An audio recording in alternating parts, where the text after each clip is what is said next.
Hello, my name is Marcus. I'm the compiler of a collection of therapy quotes entitled 1001 Windmills of the Mind. A collection of advanced self-help quotes taken from what's often called the psychodynamic or the psychoanalytic perspective, which long ago, as I understand it, was referred to by some as philosophical medicine or narrative medicine. For the love of narrative medicine, once again to borrow a line from the singer Steve Perry, who has a song entitled For the Love of Strange Medicine. And can we borrow his song title, For the Love of Strange Narrative Medicine? These quotes are strange, as discussed at length yesterday. That was not a bad video, I thought, and I kind of focused on the theme of why we may say these quotes are strange. It's an attempt to help one to be more conscious of themselves. That's kind of strange. Don't we know ourselves? Really? Well, when you say know thyself, what do you mean? You got the conscious part of you that you have, but much of who you are is unknown to you. That's called the unconscious self, the second self, the secret self, the shadow soul. It's the one who walks with me, who's not like me, who is me. Someone's living my life and I know nothing about him. In literature, it's the motif of the double character. In other words, if you were personified in some kind of fantasy scenario, science fiction scenario, metaphysical scenario, some kind of imagining, whereby you create a character that embodies and possesses and shows and demonstrates and communicates and articulates everything about you that you don't know, who you'd be had you been loved, your gifts and your treasures, your goals, your potential, who you'd be had you been loved. Now, we don't know that we're traumatized and the pain, so that double self would also express your hurt, pain, shame, and rage like that. So it'd be a very interesting character, wouldn't it? That's your double self. Everything about you that you don't know, basically put into character form. And the literature technique is that we're meant to dialogue with the double self. It's just sort of like a therapy device to help you reclaim and re-own what you don't know about yourself. So you dialogue with the double self and hang out with him, or her, and then the idea is to accept that what you're saying about them, what you see about them, what they're telling you, that's you, that belongs to you. It's just a little bridge like that to help you reclaim and re-own. Because it's painful to know, so you project it out like that into this double character, you talk to this double character, and then befriend it, and then the more you can reclaim and re-own, each time you accept a little bit about that double self as being a part of you, the images, the rampions in the Rapunzel story. In German, the word Rapunzel, it's a white radish. So like when you pick up, they look like carrots, but in the form of they look like white carrots basically, but they're radishes. And every time how's lighting? Jeez, I'm having a lighting issue here today. Hold on. See, I got this challenge with the blinking lights around me, these huge jumbo screens like that. I just see like this blurry kind of grayish glaze like that. I don't know if you can see me too well. Hopefully the audio's okay. I'm trying to speak loudly to compensate for the loud music back in the background. We're hearing Cyndi Lauper in the background. And we'll talk a little bit about some of the songs, the song part in a bit. But again, the double self. It's one way to help you reclaim and re-own and re-accept and reappropriate and get back to you what belonged to you, but you denied and projected. Then you want to get it back. Okay, so that's like the rampions. So when the protagonist hops over the fence, pulls up the rampions, the radishes, like the carrots from the witch's garden, and bring it back to the house, then the person ate it all. That's kind of like making the unconscious conscious. So it's a bit by bit kind of process. These are quiet awakenings, gentle awakenings, bit by bit awakenings. So when you dialogue with the double self, okay, that's kind of like you try to accept and know, and that's you. Again, when there's something about you that you don't want to know, it's too painful to know. Okay, mother didn't meet your needs. Okay, you felt terrified like this. You thought your mother was dangerous. You felt no good like this. Stuff like that. You don't want to know that. And how you coped, and then you created a false self. Then you're repeating it onto others to in a thing called repetition compulsion, trying to still get those needs met. So you're stuck in the past. We don't really know that kind of stuff, right? And then you create excuses called rationalizations. You may treat others the way your mother treated you, because you're using others as a proxy. You play the mother, and then you hate the ones you shame, because then you get the proxy to play your mother, whom you hate. We're doing this chaotic kind of stuff like this. Okay, again, when there's trauma in the early part of the brain, there's no time there. Again, last video. Right, so everything about us, who we'd be had we been loved, our goal, the ball, our beingness, our sense of self, our ontological self, our feeling self, our embodiment, I feel that for endless self, this sense of at home within, kind of like that. It's kind of warm embodiment kind of sense of feeling. You don't want to feel like the Velveteen Rabbit, you know, not really real and alive like that. You want to feel human, fully alive like that. And there's like a radiance of the feelings called the joy character, like the sun like that, the golden ball like that. And you have a wide range of feelings, needed feelings, appropriate feelings for the quote-unquote human side of being human. So you can mourn losses. You can have the pleasure of, you know, what your interests are, and that's pleasure, meaning, and path of heart, love. The bluebird of happiness comes from him. Okay, if you make a mistake, you feel badly. You have empathy for others. You can feel regret and make amends. And you have that kind of three-dimensionality that we're all one family, we're all traumatized. Everyone can love or cry for love, or everything's love or cry for love. You kind of realize that when people are crying for love, they do it in a disturbed way where they want others to cry, do their crying for them, and they treat others the way their mother treated them, to communicate with their mother to them as a form of crying for love by demonstrating what had happened to them. So it's kind of disturbed like that when they do that. It's a stinger modality. But still, you're trying to look for this deeper complexity of it all. So a lot of us, we don't know. You see, the baby's born with an authentic self, a true self, a real self like that. But it's flash frozen with attachment trauma, relational trauma, interpersonal trauma, where the mother doesn't meet the baby's needs. The baby wants to protect his soul. Flash frozen. Okay, sends it away. That's Snow White in a coffin in a box in the forest. And our beingness, Snow White's a metaphor for our beingness, our authentic self. And you can see that image, it makes it clear that your beingness, you don't feel it because the wall there, plus Snow White is in a coma to boot. Emotional hypothermia, emotional catatonia, emotional hypothermia or something. The jargon is athimoalexia. Athimoalexia. It's a Greek term which means no feelings for your words now. I mean, we live to the extent that we feel. We live to the extent that we have these feelings from the being self. And that's all frozen, exiled, petrified, down a tunnel, down a cavern. You know, and it's maybe in a tower like Rapunzel, or in the coma like Snow White, or Iron John, the golden ball in the cage like that, it's locked. And sometimes the beingness, the beingness image can be like, to protect it, sometimes it can morph, because then the baby's imagining things can shape-shift, so it can morph to another condition. Now you got like, it can be like an animal running away, or a bird flying away. And so one fairy tale is entitled, Go I Know Not Whither, and Bring Back I Know Not What. So the baby is going to repress and deny and exile his authentic self. That's who he'd be had he been loved. That's the gifts and the treasures that he was given by the Great Spirit. And so that's missing. A lot of the gold, a lot of the potential is kind of unknown to us. Plus, we don't remember the trauma. We can't think the trauma. That's the scarecrow. Remember something happened, there's no brain, the scarecrow, he can't think it. It's the unthought known, he can't think it because there's no brain. The Tin Man can't love and have the feeling self, the love, the feeling self. He can't even like love normally, have that kind of warmth like that. And the scarecrow and the Tin Man being like that means the person's going to feel kind of disembodied. It's a cowardly lion. Well, the coffee's really kicking in. I'm not really a caffeine drinker, so if you see me speaking quickly for a little bit, and then I'll crash in about an hour with the caffeine. Geez, the problem with the lighting is this is the only kind of position with my chair I can use to not get these jumbo blinking screens around me. They're kind of, there's really kind of pretty bad, you know, pretty ads that are desperately trying to get your attention, and they don't care if it's positive intention. They'll take negative attention. They just want to draw your energy. They don't really care.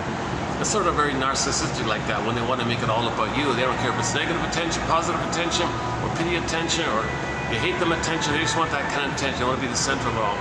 So some of these ads are like extensions of narcissistic advertising people who get into the business so they can make it all about them, maybe like that. Actually, we'll do a little bit about narcissism in this video today as well. Yeah, these images, they're kind of horror. Some of them, they're subliminal. There's like a horror, violent base to them. Like if there's a horror film coming out, they might advertise scenes from the horror film. This is kind of disturbing, shocking. Sometimes it's implied. Sometimes there's a lot of LGBT propaganda kind of image, subliminal like that. There's a lot of violence and disturbing kind of. I mean, not all of it, but you know, it's just there. And nonetheless, it's so rare to see a pleasant ad that's peaceful. You know, like just like an ad for a car that's pleasant or something, right? Most of these ads just want to. They don't even care about the product. The guys who make these ads, they want to say that they were terrorized. They want to terrorize you. So people communicate by treating others the way they were treated. So some of these ad people that want to scare you, they're saying, "Look, I was scared. My mother scared me. I become her, the scarer. I want to scare you, the public. You could be me, so you can know how I felt.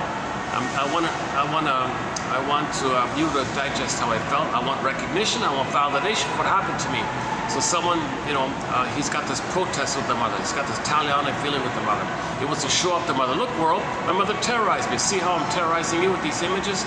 These shocking, disturbing, violent, gruesome." I can't even repeat it really. It's funny, eh? It does change my mood almost. It does affect my mood when I see some of these disturbing ads. Yeah, it's too bad. I wish I could avoid it. Yeah, I can still sort of see it if I need to make another adjustment. Even here, I can still sort of see it. Maybe I should try like this. Jesus, eh? When I finally cool off, I'll go to the park. There's a little park down there, and as long as there's a bit of a breeze, I might do it. Yeah, sorry about the lighting. It's just I've got a very basic budget phone here. Very good phone, excellent phone. I love it, but it's just it's an older. I don't know how many years old. Very old. When I got it, it was like already kind of being discontinued or something. It was on sale like that. But I'll take it, fine, if it still works. I've been using it ever since. Someone called it a kid's phone. It's a very basic, simple. I don't really have many advanced functions on here. Hopefully you're hearing me okay. Sorry about the lighting. I don't know how it comes across when I play it back or when it's played back, but I just see like a little, it's like a rain, like a fog. It's just all foggy. I can barely see myself, but you know, I want to focus on getting the quotes out. So if you click the more link, you'll see the quotes there. So we're talking about at the moment. We're talking about these chairs. Another thing, I'm still trying to get used to this new chair I got here. Jesus, it's really convenient. So I got these folding chairs. You can carry it around. It's light as a feather, but it's made for I think maybe. I couldn't get the large size. They only had like the smaller size, so I couldn't get the large size.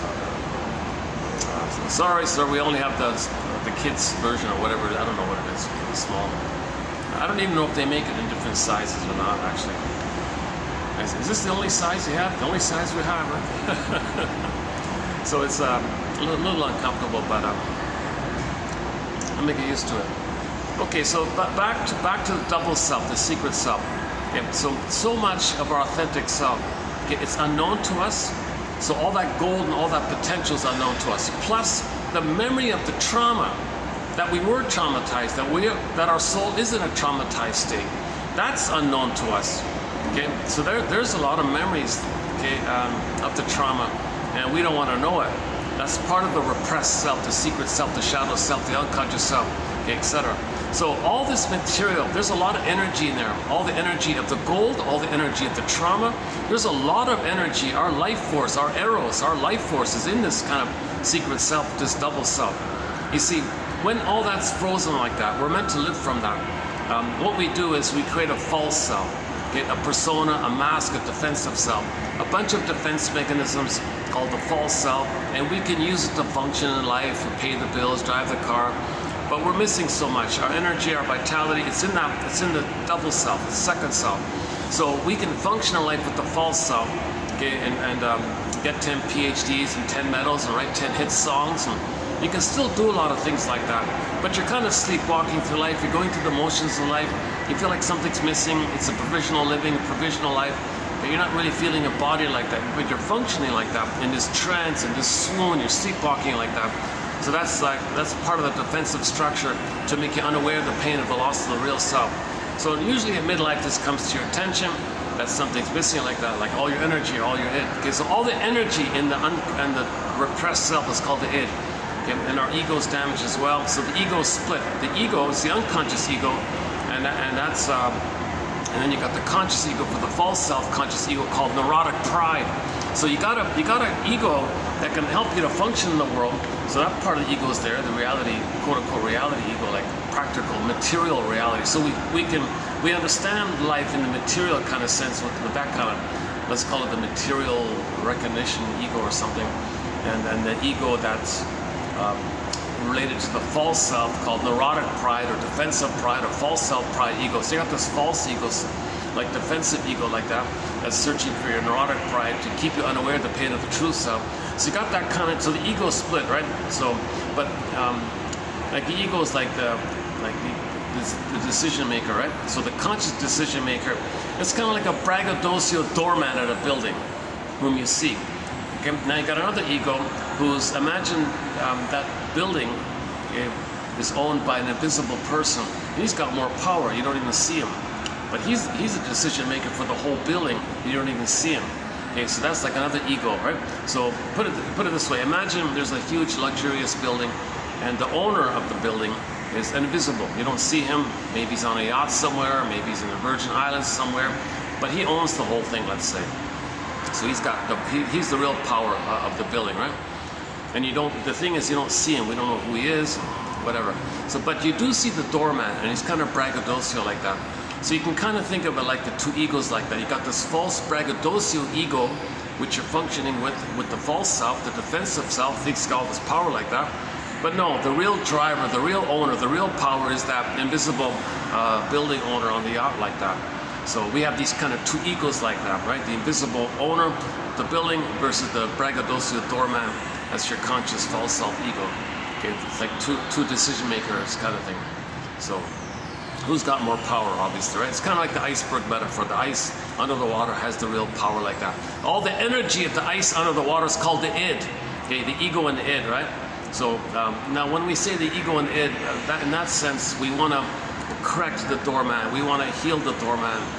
We want the doorman and the owner to kind of, we want to correct the doorman, make him be reasonable, make him more understanding, let him buy more shares or something, and let him buy more, let him dialogue with the owner of the thing, and let the owner give more power to the doorman. You want the doorman to kind of become the owner of the building, in effect, basically. And the guy in the yacht can live in the building quietly or something, whatever. But yeah, that metaphor doesn't work too well. Hold on a sec.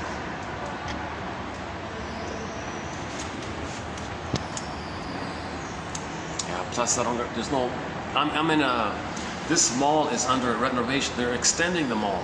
So this part of the mall is only partially open. They only got like a couple of shops open. So that's why this tower of the mall is open for the few shops. But most of the shops haven't been finished yet. So that's a unique little situation where I got this nice venue, nice location here, but near the SkyTrain. I could take the SkyTrain here, buy the nice coffee downstairs, and do it up here for a little bit, and maybe finish up at the park later on. So it's kind of a little fun little outing for me to do this. My third time here, and the first two times went pretty well, so I thought let's try it again, third time. The first time here was really quite fun. The second time was okay. Let's see how today goes. Hopefully today will be okay. So it's a Monday, mid-afternoon. So I feel little hiccups here with the lighting and the chair and the blinking lights and all that, and no heat. I got this. Yeah, that's what I was going to say. It's hot here. I'm sweating. You don't see it, but I'm in a sauna. There's no real. The AC doesn't reach up the escalator or down the escalator. Right? Hot air rises, cool air sinks, right? So the AC from the below shop doesn't get up, and there's only one shop open above. So the cool air from the above doesn't really get down here much, and it's just a little tiny fan there. Anyways, why am I telling you about this kind of stuff? Okay, there's some, and when people come up and down the escalators, I might pause a bit just to I feel distracted kind of thing. I don't want anyone thinking I'm filming them or something. What's that song in the background? Yeah, that's familiar. It's another familiar song. Is that Dawn of Summer?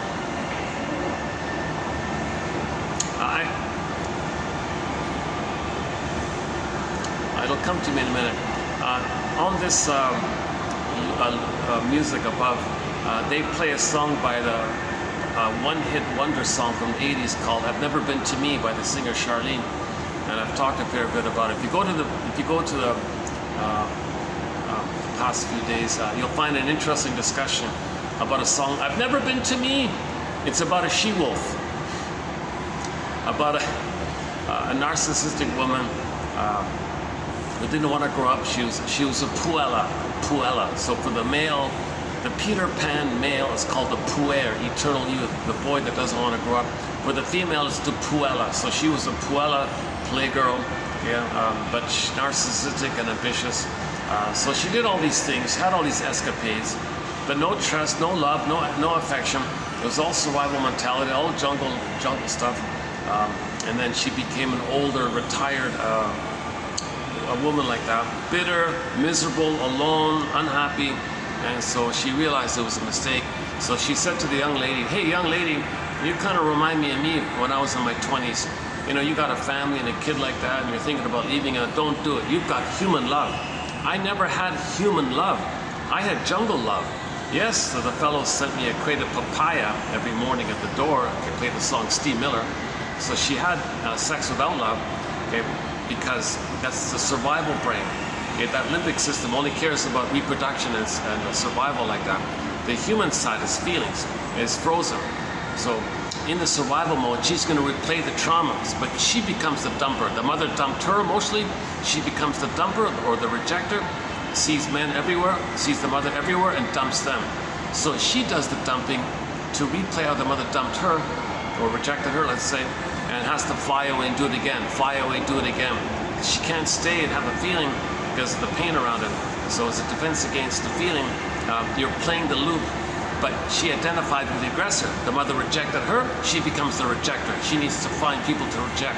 So she spent her whole life rejecting people and was alluring and attractive, I guess, and she attracted wealthy infantile men who were looking for the promise. So she offered the promise, and so she could reject them, and for the men to know they rejected. So the she-wolf and the wolf, they attract each other like that when they're both unhappy. So she said, "Dear young lady, don't do it. It's a waste. It's a dream. It's nonsense. It's a waste of time. You don't even time passes. You don't even know the time passed. So don't be like me. Won't you share?" What did she say again? Won't you share? Hang on a second. I think do I still have it? One verse says, please lady, don't just walk away, because I have this need to tell you why I'm all alone and bitter today. I can see so much of me still living in your eyes. Won't you share a part of a weary heart that has lived a million lies?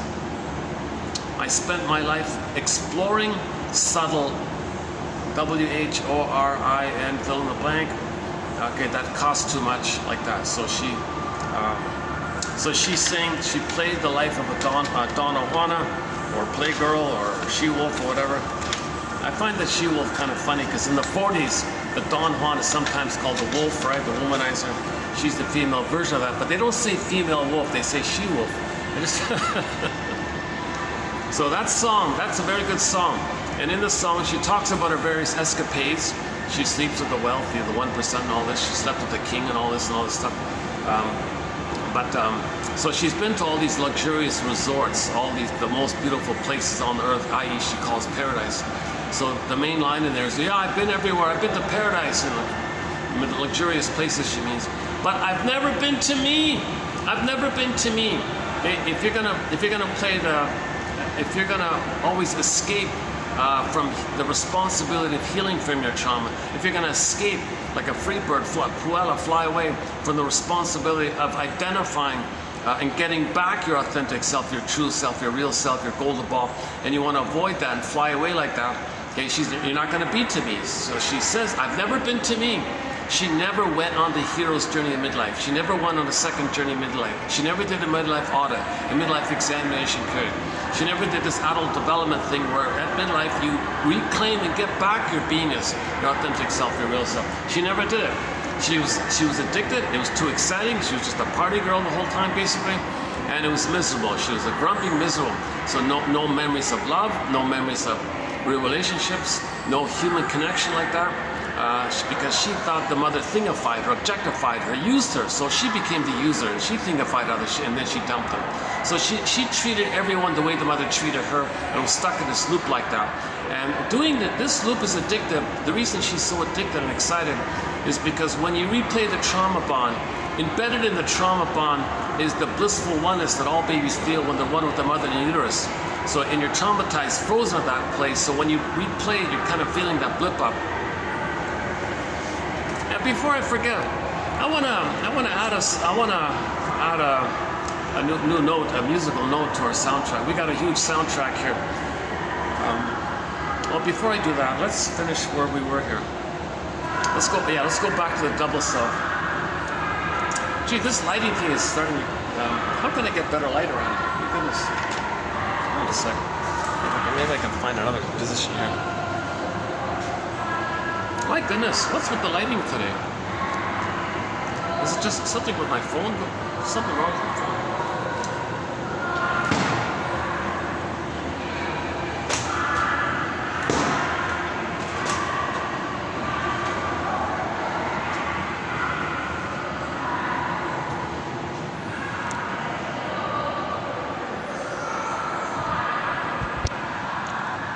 What if I try this? Lighting. Can I get better lighting here? You know, I can partially block, I did this last time, I can partially block the flashing, those images. Now, by the way, like these construction workers, we're going to try to build the ego here. We're going to build the ego. These quotes that we're posting here, these 10,000 quotes are kind of like these 10,000 pieces that these workers have, these 10,000 little beams and poles and little bits and bolts and things. There's probably more than 10,000. But just like they're going to use these 10,000 parts to build this building, whatever it is, maybe a parking building or something. You know, we want to build our ego so that we can now know what we couldn't have known, so then we can then feel what we couldn't have felt back then. That's called an abreaction. So a good discussion took place yesterday at the blue and gold room yesterday at the other hotel, where we talked about the Disney film Inside Out, the abreaction. I did spend a fair time, actually. If you want an interpretation of the Disney film Inside Out 2, the film of the year 2024, can I refer you to the last video, 7, right? Today's going to be 8. Yeah, 2887. 2887 with the blue background, that one. So we spent, so you'll get a psychoanalytic interpretation, an abbreviated, I did an abbreviated version of the Inside Out 2 film. For the fuller discussion of it, go to 2840, it's a 3-hour discussion. So free association, abreaction, resolving the splitting, and getting the third side of the coin, the golden mean, the embodiment, and you're healthy again. Okay, so the process of gradually reclaiming and re-owning, okay, getting towards healing and wholeness. The more whole you are, the more healed you are, and your body thanks you for it, and your symptoms go away. But there's a fragmentation of the soul. When our authentic self is exiled, then you got the false self. So you're living with the false self, and your true self is far away from you. There's an inherent pain by this.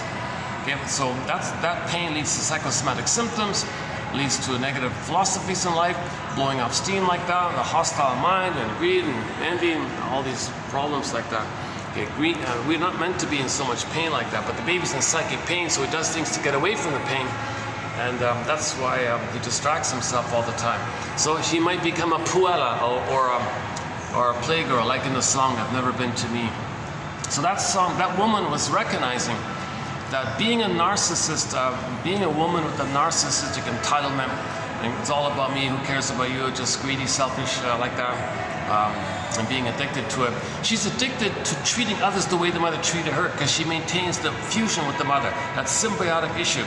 Part of the problem with narcissism is they didn't get the proper symbiosis. Okay, so Jesus. Oh, there's another one of these, another gruesome. Jesus, they're really getting more aggressive with these ads. Oh my God. They're more blunt, they're more crude, they're more violent based, there's more gore and like, Jesus Christ. Yeah, there's no, oh Jesus, all over the place. My God. Oh, hold on a sec. Oh, Jesus.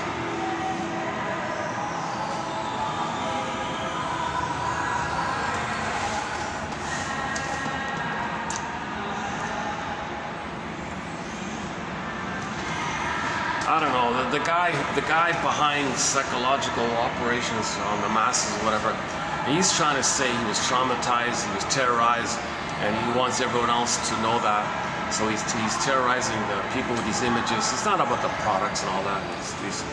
These garbage films they're making, it's just a vehicle to spread these ads like that. They probably get more value from the ads spreading these images than people watching. I don't think anybody. I think very few people would watch that nonsense. Edmund Bergler talks a little bit about the psychopathology of the PR and advertising industry and all that, about the contempt they feel. Interesting, and I think they blackballed him because of that. I'm not sure. Edmund Bergler is a key mentor in our collection here. 24 books, 300 papers. He wrote mainly in the 1940s and 50s. A wealth of material filled with literature references. Brilliant man, a lot of material there. We got a lot of excellent quotes here. The best quotes from Bergler you'll find here. The best quotes, I believe, from a lot of authors you'll find here. Like Masterson and Grotstein and you name it. Guntrup and Ogden and Karen Horney and Althea Horner. This goes on.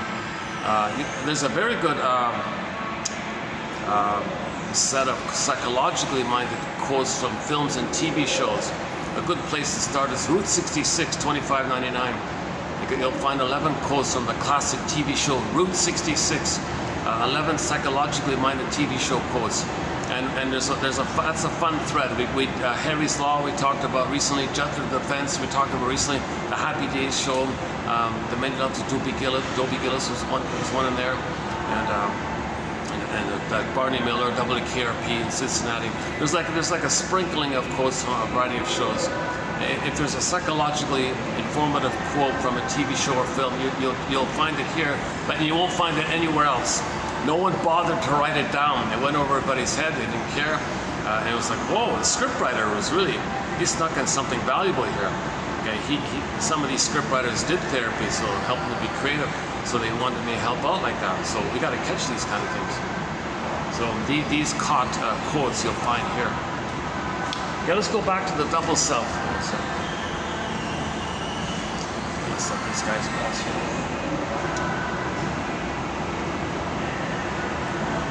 Okay, yeah, I'm having second thoughts about coming here now with all these gruesome ads. You know, a lot of the bloodier stuff, that could be the CIRC thing. Some people who received the brutal procedure, the CIR's procedure, that might be a communication of that. Look what happened to me, I didn't want this.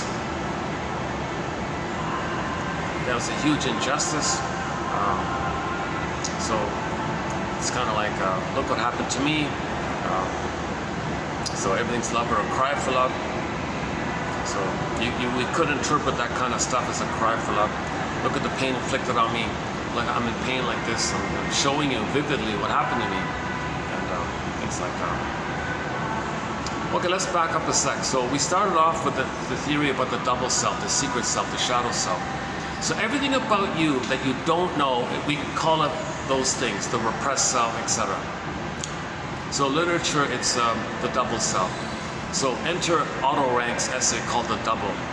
So there's a very good essay I recommend by a guy named Otto Rank called The Double. He bases that essay on a play called The Student of Prague about a guy. Okay, it's a metaphysical science fiction fantasy story, right? So one guy bumps into some other guy, not knowing that that other guy is his double self. It's a theater, it's a therapy idea. So the first guy meet this other guy. Who are you? And he's like so strange like that, unknown to him. He was meant to befriend him and dialogue with him and get to know him because it's him. It's his double self. It's mainly him is there. Most of who he is that double self. He's just this shell of a person who's just sleepwalking through life and with no meaning or feeling like that. That's mostly, that's so much vitality there. Look at the painting called Stepping Out by Roy Lichtenstein. Okay? It's a colorful, like a cartoonish kind of, no, it's like an animated, bright animated kind of image where you see on the one side of the painting some bland, boring guy, and on the other side of the painting is basically his energy, the vibrant, that big eye there, that vibrancy, the color and all radiance like that. That kind of approximates this, and there's like a line there to show that he's disconnected from it, like the Snow White image with the glass box. He's disconnected from his soul like that. And so the left side of the painting is basically his soul, his authentic self, all the energy like that. And because he doesn't have that, he's just this bland-looking, soulless-looking kind of guy or something. So in The Student of Prague, he bumps into his double self, this vibrant, energetic kind of person or something. Knowledgeable guy, full of wisdom and pain and suffering, and he's an artist, and you know, he's like he has like the ancient wisdom or something, and he knows a lot. He knows about the gifts of the person. He knows about the treasures of the person. So the first person meets this double self character, and the moral of the story. Sidebar here. In the Harry's Law show, the season 1, episode 1, they begin with the line. Well, first they do "Every knock is a boost," right, from Elbert Hubbard. She lost her job. Every knock is a boost. I'm very surprised they quoted Elbert Hubbard because he is a bit of a interesting character. We have a couple of quotes of his in our collection. What he says about religion is kind of hilarious. It's kind of blunt, but shocking, but blunt, but still kind of true.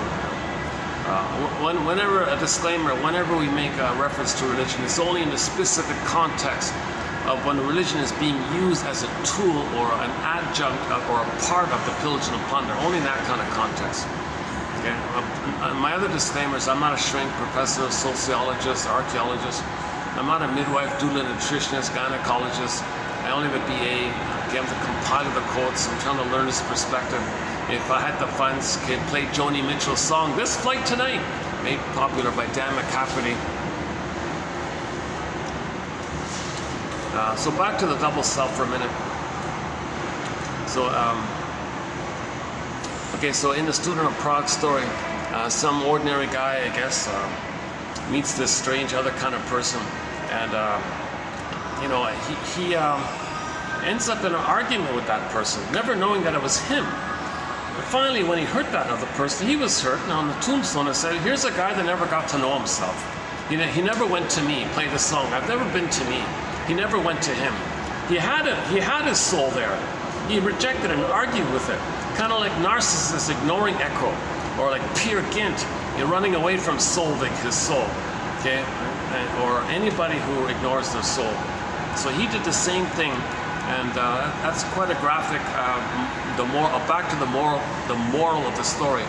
So back to Harry's Law. So she said, they say that the moral of the story is at the end. Oh no! She said, it's at the beginning. You only get it at the end. Like it's always there, but you only kind of get it at the end. So it's maybe splitting hairs here, but the answer's there, but you only get it at the end. But the point was, she wanted to emphasize that the answer's there at the beginning, but you ignored it. So in the Student of Prague, he ignored it. He didn't even get the moral at the end. So that's a tragic kind of story, and it's meant for the viewer of the film. It's also a silent film, 1920-something silent film. Not the greatest not a very Anyways, I recommend just reading the essay personally, but you can watch the silent film version of it, or read the play directly of it. It's called The Student of Prague. Okay, so the moral of the story, which was there all along, which you only got, is that we're meant to befriend the double self, dialogue with this double self. It's you. Okay, and as you reclaim little aspects about yourself, oh, that's me, oh my God, that's like eating a rampion. Okay, so in the double self is kind of like unknown, dark, shadow, scary memories, painful memories. It's in your limbic system like that, dark, scary memories of mother being. You made an image of your own rage, so that's like your mother's a monster like that. So that's why the danger is like that. Anyways, you want to face that, for example, you felt enraged by the mother, you felt betrayed by the mother, you felt hurt by the mother. You got to face these kind of truthful kind of things like that. Let's let these people pass here. Okay, let's let these people pass here in a minute. Hold on a second.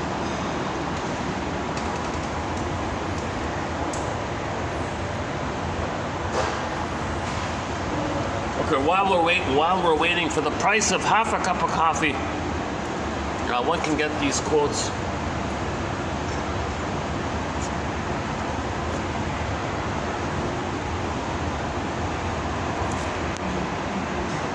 It's mainly me and the cleaners and the guard, and an occasional guest on the other floor. These cleaners are getting to know me by now. This place is spick and span. They're constantly cleaning all the time.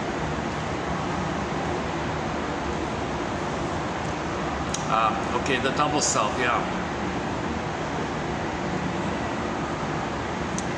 Okay, so now let's enter the basic idea of the film called That Uncertain Feeling. Not a famous film or anything, but it's about a young lady. Play the song Dreamboat Annie. Sad faces painted over with those magazine smiles. So here was a young lady with a symptom, a psychosomatic symptom.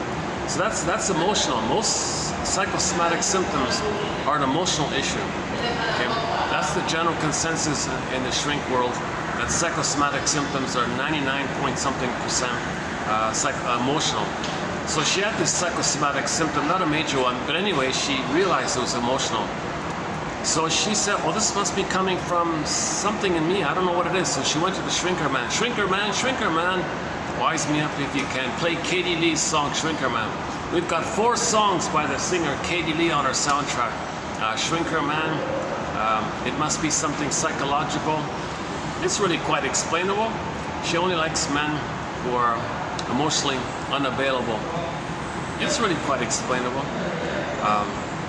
Properly loved. And Repressed Hostility Blues. Those 4 songs are off her album called Songs of Couch and Consultation. Her sequel didn't do too well, but it was her sequel album was called Life is a Bed of Neurosis. Life is a bed of roses? No. Life is a bed of neurosis. We're homotraumicus. We're homoneuroticus. We're homodysfunctionalicus. We're homo PTSDicus, we're homo post-traumatic stress disordericus, or homo psychoticus, or homo, one guy says we're homo economicus, we're pillaging all the time. Whatever you want to call it. We became a traumatized version of ourselves roughly 10,000 years ago. And that's when all the storytellers came on the scene to make us aware of that.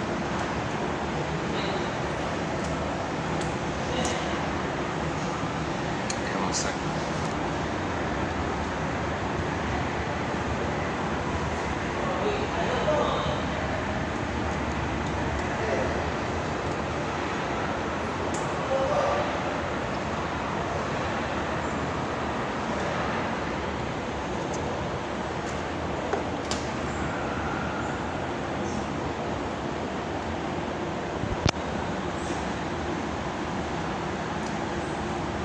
Yeah, the lighting's really, this lighting's not too good here. Actually, yesterday's lighting wasn't so great either. I'd love to get one of those new phones. Oh my God, I saw the ad for the new Honor Magic V3. It's a super thin phone that's folding. It even folds up. And when it closes, it's thinner than most phones actually. But what I like about it is it's totally waterproof. In the ad for it, they open up the phone, it's on, and they put it in the fish aquarium. It's open, it's working, and it's in the water, fully submerged in the water, and you got these goldfish swimming across, just peacefully swimming across the iPhone like that. That's amazing because I sometimes deal with rain, and I was on the shoreline once, so I always worry about water on the thing. So I'd love to get it. That'd be nice to have that one there. And it's got a lot of new functions and a lot of new features. So I'm sure the lighting problem would be solved if I can get, I think it's just coming out either this week or next week or something. There's a lot of excitement about it, yeah, I noticed. I mentioned it because the phone I'm using is also an Honor. I'm a huge fan of this Honor company because this phone was outdated when I got it, like how many years ago? Oh my God, Jesus. 7, 8 years ago or something, I got this. It was already like at the end of the line.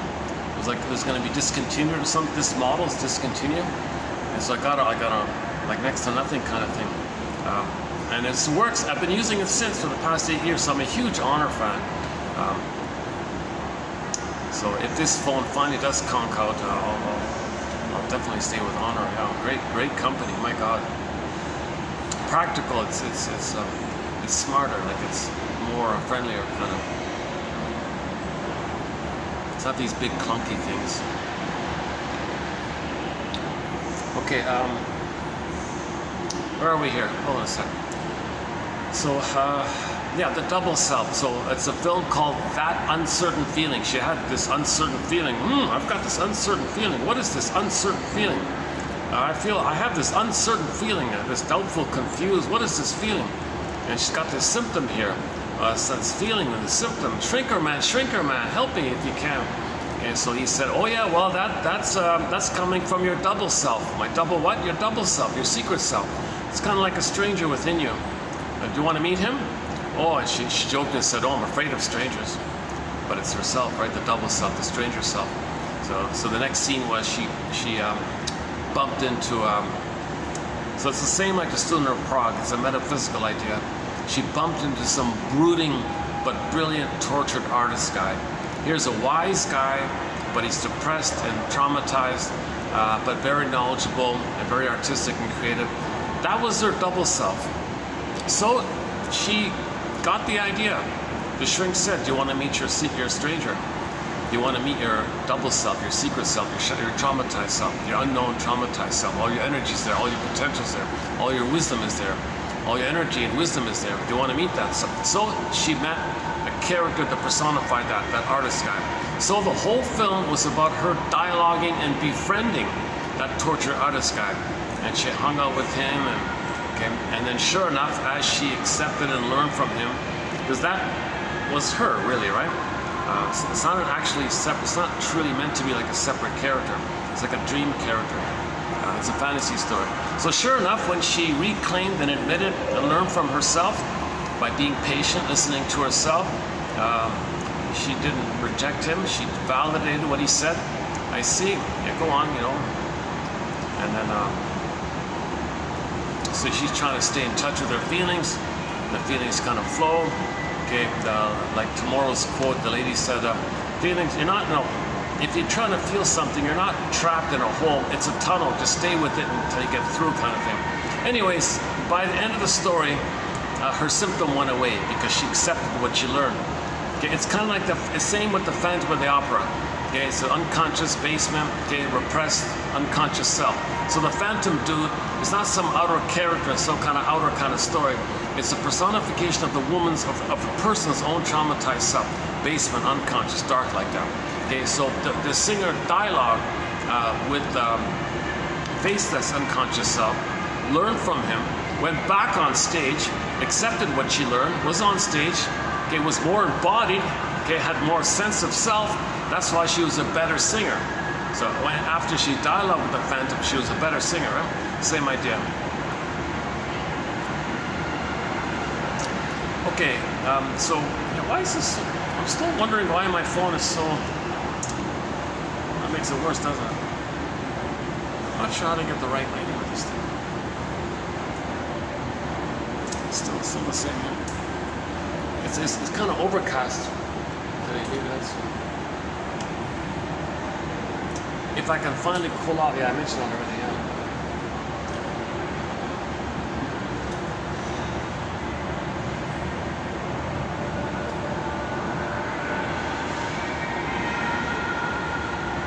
You know, Inside Out 2 is the film of the year, but only on occasion you'll see the ad for it.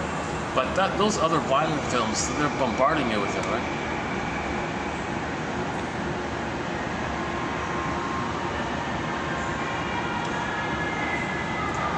So you gotta be careful with this contagion, emotional contagion thing, and transmission of affect and symbols. Symbols are like the bridge between your unconscious and conscious. That's why you gotta analyze these things. You gotta analyze the people behind it. What are they saying? What are they saying? Everything's love or a cry for love. So these PR advertising people, Madison Avenue people, whatever, okay, these traumatized people, what are they trying to say? Well, mother hurt me. Mother hurt me. Mother scared me and hurt me. I want to do that to you, to tell you what you did to me. Okay, I'm angry at her. I'm trying to show her up. I'm trying to tell the whole world and expose her. She was a criminal like that. So these ad people have a talionic revenge-like feeling on the mother. So they want to show up the mother, okay, by telling the world and treating the world the mother did to them, thinking that somehow magically, really seriously, a magical time machine is going to appear, take the person back to the nursery. The mother says, "Oh, I got your message from the future. I'll change my ways." It's nonsense, right? If the mother can't love the baby, it's because she's got too much pain from her past. So if the mother has too much pain from her past, she only sees the past. Yes, materially, she understands the present, but the present is still the past for her, or the present is called the presenting past, or she transfers that unresolved, unfinished business with the mother to the present, acts it out symbolically, called transference acting out, where the present is just a replay, a new edition, a new replay, a reenactment, an as-if thing, a theater thing of the past, where she can replay that cry for love and hoping to get mother's love. But in the stinger modality, she doesn't play herself. She finds proxies to play her, which she shamed because she played the mother. And then she flips it. The one she just shamed, she just says is now her mother, and she's angry at the one she just shamed. This perverse stuff, because the baby needs mother's love, and if it's fixed there, it's frozen there, he still has the need for that. But in severe trauma, he becomes the shaming mother and finds others to shame, finds others to play him to shame.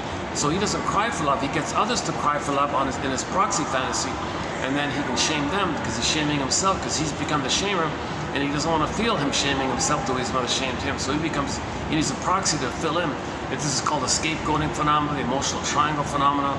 Okay, this proxy phenomenon, a lot of prejudice, of course, comes from there. See, the prejudice, you want to find somebody innocent to shame and hate because you felt shame and you hated your mother.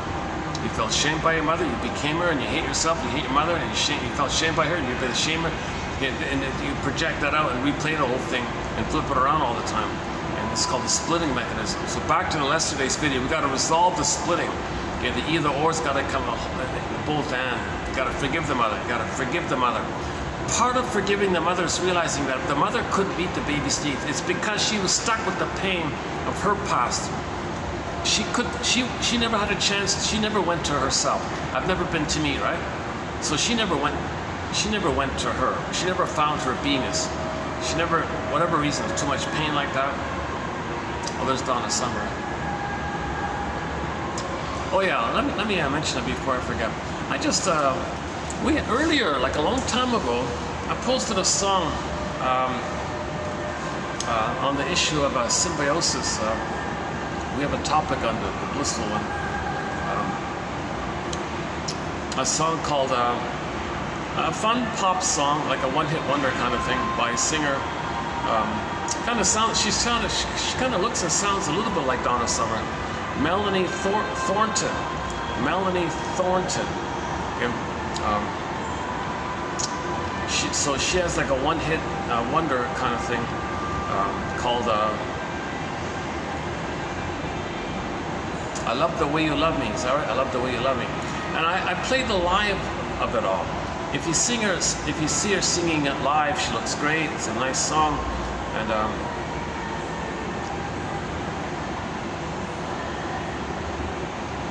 yeah, I played it 3 years ago, and that's on our soundtrack. But what I want to update about it is I finally saw the music video for it. The music video for it. In the music video for that song, Melanie Thornton, "I Love the Way You Love Me," you see the symbiosis, the issue of symbiosis. Okay? So if the person didn't get their oneness needs with the mother man, they're like looking for it, right? You still have the hope for it. So you'll see couples floating in the air kind of thing, right? So they're in this blissed out kind of feeling. So a fellow's walking in the shopping street or something, and the girl's passing by kind of thing.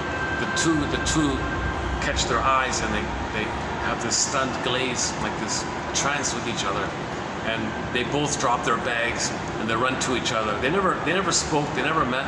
It was instant love at first sight kind of thing. Then you saw them floating up in the air, and they had other couples floating up in the air. To talk about the symbiosis. So in other words, the guy saw a girl who had the psychology of the mother who didn't give them the symbiosis.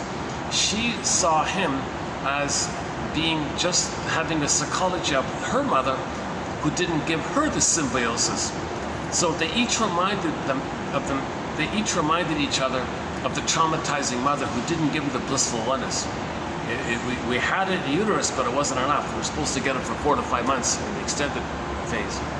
So they thought they psychologically in their biochemistry flared up the blissful oneness embedded in the trauma with the mother. He did it, she did it, he did it.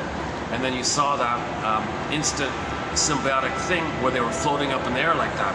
Okay, so they're spaceless and timeless and oceanic feeling, honeymoon feeling, floating around this blissful feeling, no track of time, no track of where you are like that. So the baby's meant to have that. So this topic on symbiosis, I thought that music video showing that image of the couples flying around like that was pretty good. Yeah, that's the added-on point I wanted to make here.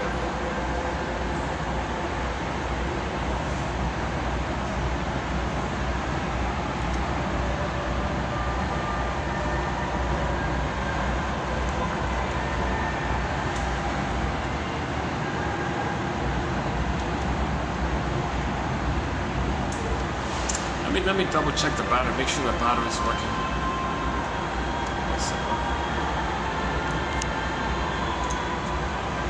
I can't even read this, I can't even see it.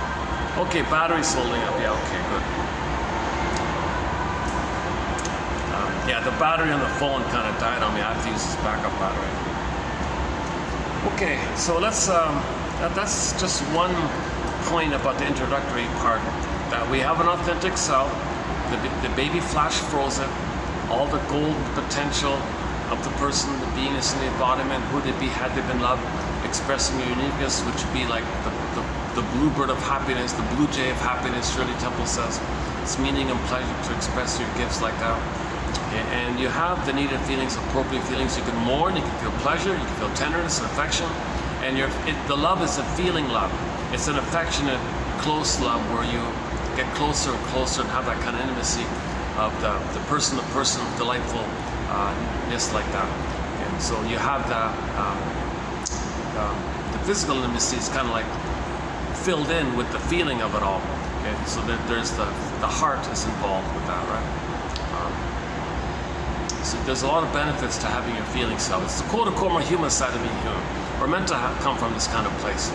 Okay, but if that's all frozen, you go back to the primitive mind, the lizard part of the brain. Okay, so again, the triune brain, the 3 parts of the brain, okay, the visceral sensations, survival brain instinct like that.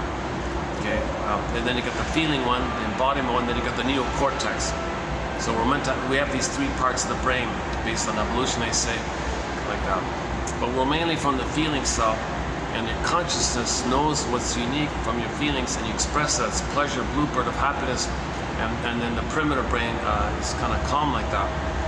But if the feeling self is missing, if joy and sadness get zooped away in the distant film inside out, okay, then that's a severe pain. Now you're in survival mode. Oh my God, mother's dangerous.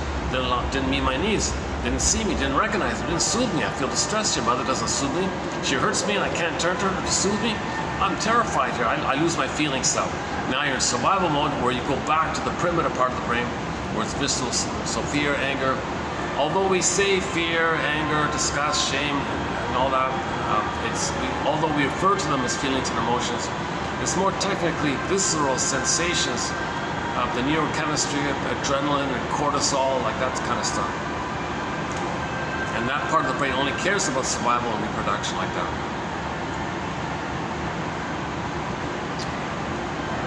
So if the feeling self is frozen, you got the other two parts. You got the primitive brain, who lassos the neocortex. Come on, neocortex. I don't want anyone to see this primitive infantile cry for love, this imitating the mother. It's kind of strange to like this. I don't want people to notice this. Come on, neocortex. Create some rationalizations, some justifications to make the person believe that that's the cause of their problems, and that's why what they're doing is reasonable, to make them unaware of the unreasonable thing that we're doing. Okay, that's called rationalization. So we can explain it away, sings Rick Emmett in the song Somebody's Out There, Rick by Triumph. You can rationalize it away, it's up to you. So our unconscious creates excuses to make us and to fool ourselves and others of why what we're doing is okay. So it's unreasonable to constantly treat others negatively the way your mother treated you, thinking you're going to get healed. It's unreasonable. It's psychotic stuff. Well, you don't want that. You don't want to bring that to your attention. So what else are you going to do if you don't?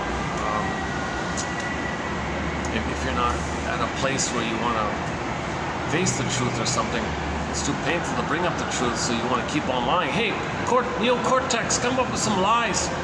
If somebody calls me out on my behavior, give me some excuse. Well, okay, what about I heard on TV, I heard in the books, everyone talks about the spare the rod slogan.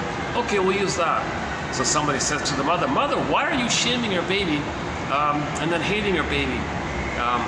Now the truth is, she's replaying what happened to her. That her mother shamed her, she became the shaming mother, replays what happened to her. Okay, so she loops in her own child, in her past trauma, where the child's going to play her wanting love, needing love. She plays the mother, i.e. the child's grandmother, and she replays the thing.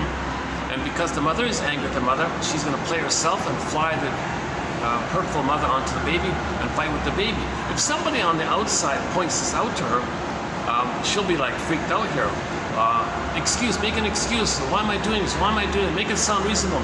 Create something that sounds reasonable, but it's to hide the unreasonable thing that she's doing. It's unreasonable for her to shame her own baby because the mother shamed her, thinking that she's going to get healed by that. That's not making sense. It's psychotic stuff, right? So she's got to fool herself and others about thinking that she's reasonable like this. So okay, well, I don't want to spoil the child. Come on. Oh. So you want to say something that confuses people, that might be reasonable, it's doubtful like that, benefit of the doubt kind of stuff. So that, and you do it like that.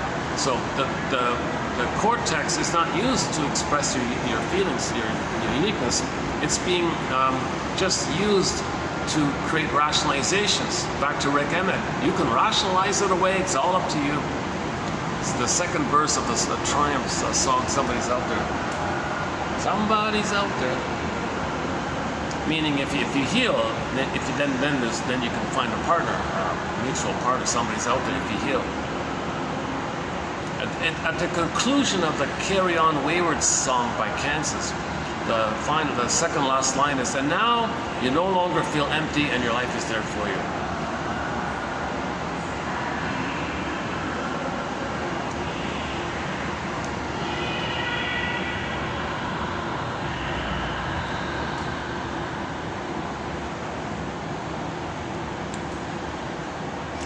Okay, so let's hopefully we establish this basic point that we have an authentic self.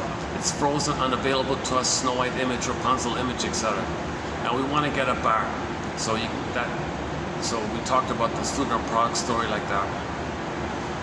Okay, so Robert Bly talks about owning your projections, retrieving your projections, called shadow work. What you're saying about others is probably about yourself, so you own it, you want to accept it. Okay, so usually most of what you're saying about others, very often it's about yourself, not always, but it's often about yourself. So look in the mirror, reclaim it. Projection means it's something about you that's too painful to know. The effort to know it is to say someone else has it. It's like a mirror, like a screen, to know that it's with him. So the projector, so think about that. The mechanism, the film, the reel-to-reel old film projection mechanism is with him. The contents, your contents is the film on that reel. Okay, you're the projector. You're the projectionist. The contents is yours. It's all within you. But all you see is how it's projected onto the screen on somebody else. Oh, they're this and they're that, and they're this and they're that. Okay, and you believe that. No, that's for you to know that it's with him. Projection is the means of bringing repressed material to your consciousness. Laughlin calls it the mirror defense. You create this mirror so you can see that it's with him. So you want to retrieve your projections, own your projections, and reclaim your projections. Okay? So that's another common way, kind of like dialoguing with the double self like that. So to facilitate this process, again, yesterday's video, you want to get on the broccoli boat called free association. So you want to validate yourself, you want to admit the truth. Okay? So you validate yourself. Your mother didn't validate you, she gaslit you, usually.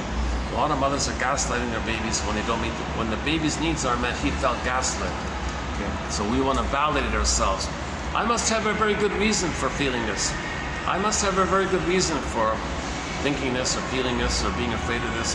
What's the most scary thing about that? Go on, okay? And so you must have a very good reason for having a hard time talking about it. What does it suggest to you? Or what might it suggest to you?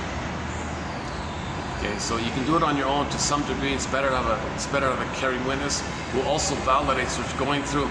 The point is, you want to find the broccoli boat and hop on the broccoli boat. I thought I did a good job yesterday about the Inside Out 2 part, yesterday's video, by giving you the essence of the message. So let's not redo it here.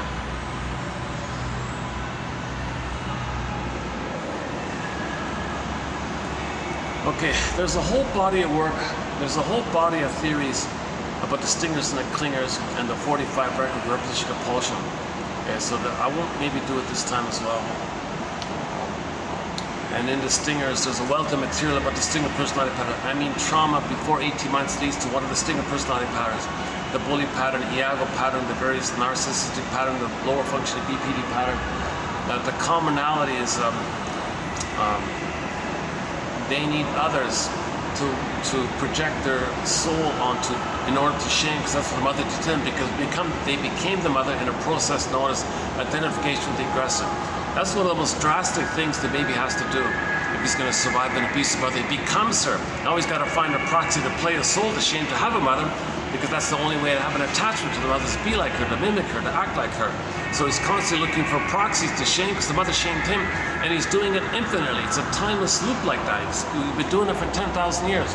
Okay, when there's trauma in that part of the brain, the lizard part of the brain, that brain doesn't know time. Don't ask an iguana, excuse me, iguana, do you know what time it is? Iguanas don't know time. Okay, Janov jokes, yeah, don't talk feelings to the crocodile. So these creatures, they're nicknamed, that part of the brain is nicknamed like those creatures. So pick your favorite creature in that, creature in that area. For Janov, it's the salamander part of the brain. A lot of people use reptile or snake, or I've been using iguana. One person calls it the chameleon brain. That's interesting. That's a good one, the chameleon, because it allows the person to deceive all the time. The chameleon brain. It allows you to lie all the time. You can't tell the truth. You can't make an I statement. You can't free associate. You don't want to get on the broccoli boat. You can't tell the truth because the feelings around it. Plus, you feel entitled. You're always in that state of entitlement. You never got enough love to get out of that entitlement phase, so you're still stuck there, and you're always in survival with the mother. So whatever you do, you feel justified because you're always fighting with the mother like that.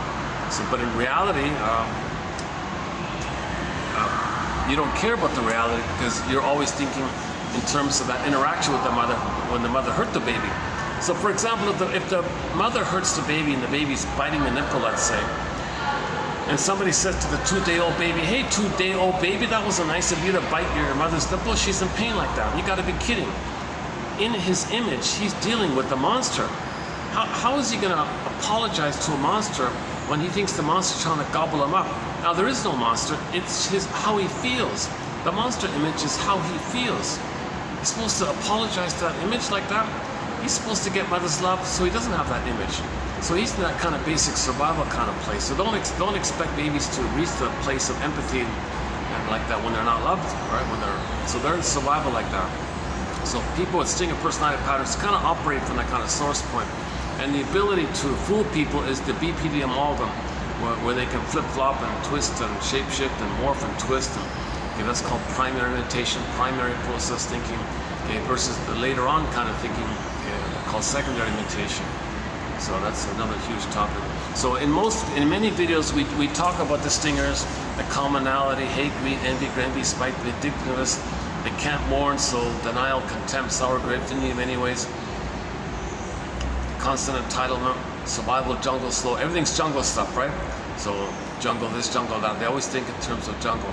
And the other song we discussed recently was by Randy Crawford.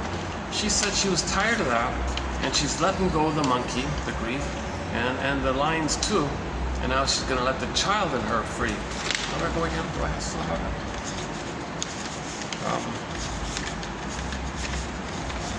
What is it? Unattended dreams will breathe life. I'm setting free the monkey, I'm setting free the lions too. Yesterday's child will grow up wild, and there will be a moral to the story. Okay, when I get over you. So when we forgive our parents, when we get over this traumatic strip, okay, then we reclaim the quote-unquote human side of being human, the inner child. But when that inner child stuff is frozen, you go back to the primitive brain, the monkeys and the lions and all that stuff. Okay, so the three parts of the brain, right? The jungle part brain, only about survival mainly, the lizard like that. Actually, but it's just an approximate metaphor. And we're mainly the feeling one, right? With the warm-blooded animals, right? But the difference is we grew the cortex, right? Only one, the hominid branch from the mammal line, only one hominid grew the cortex, Homo sapien. That's us, right? So we're conscious of our uniqueness, which we express. But there's affection and tenderness like that.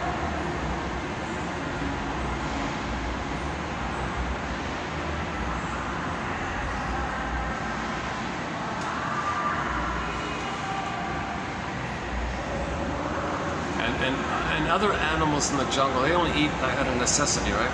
They don't eat out of like some repetition compulsion to try to get mother's love in the past, because the natural instinct in mammals is that, and humans as well. Traditionally, humans did nurse their babies properly, right? That took place for 150,000 years. And as the hominids did it for a million years before that, and millions of years before that, all babies were properly loved. But roughly 10,000 years ago, with our discoveries, okay, that's when things changed from village to pillage, and then from tolerance to prejudice. And we've been in this negative loop. This negative loop is very dangerous because, as we discover stuff, we just plunder more quickly. And when you plunder, you perpetuate the premise of the pain. And then there's more pain pumps. Now you're more plundering, more pain, more plundering, more pain. So we're destroying the planet too quickly.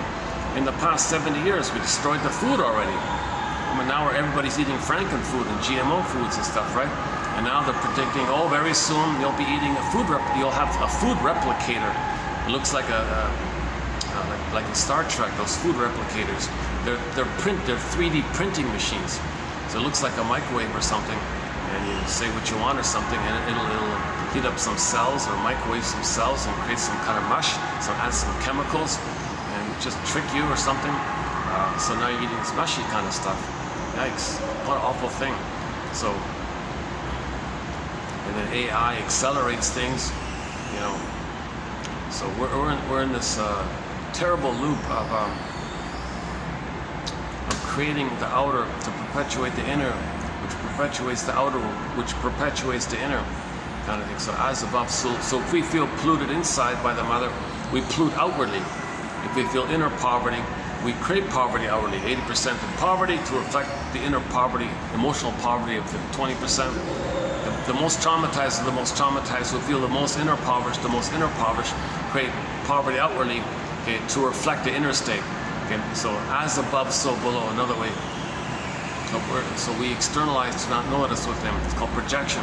Externalization, create external to distract it. It's not internal. So that's a huge topic. 27, 20. I think it's 2725, part 3 of 3. We did a 7.5 hour called the 48 Symptoms of Homo Traumicus. So we talk about this transition from village to pillage, and prejudice, and religion, and the pollution, breaking the ecology, and the short selling, and the plundering, all that stuff.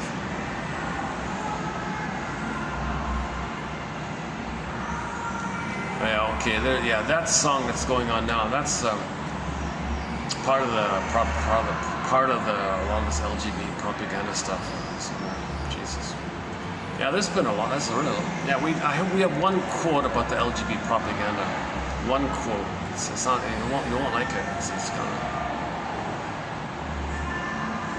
just a theory. Once again, all these quotes we're posting here, all these comments being made here, these are guesstimates or brainstorming, hypotheses.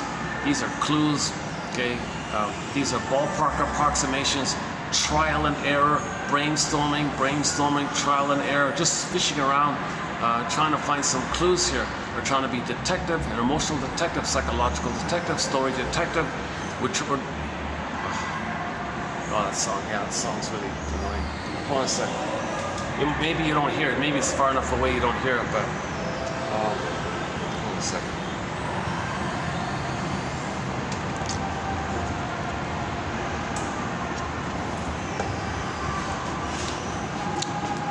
Let me distract myself. Oh, all right. They got the crane going. Let's see. Let's check out the crane. Yeah. So that's what I was talking about before. Just like these guys. My God.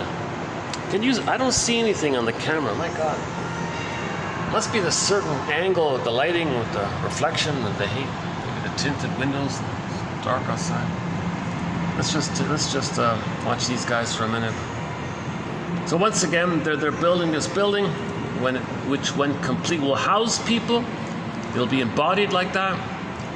Well, we need a mind such that we can understand, so we can get our feelings back.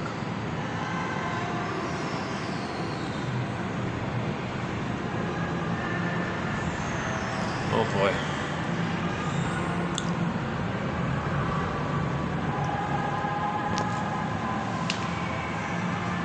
Oh, there's a nice ad. Okay, an all electric car. That's a good ad. Okay, finally, nice ad.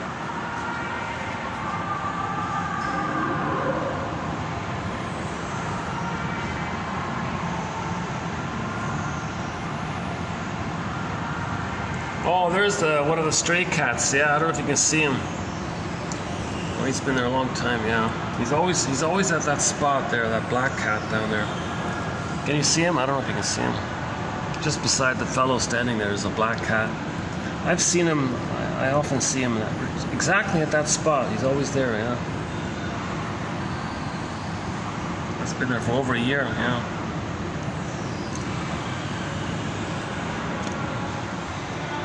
Oh, is it finally over? Oh God, yeah, jeez. Okay, luckily there's only one song on this loop thing that drives me nuts.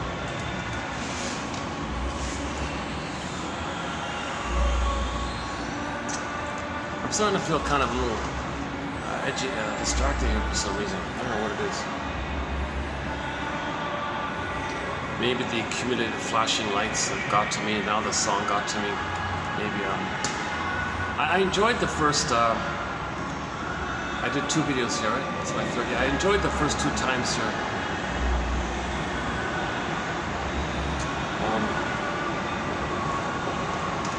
And maybe the ads are more gruesome, maybe that's what it is, yeah.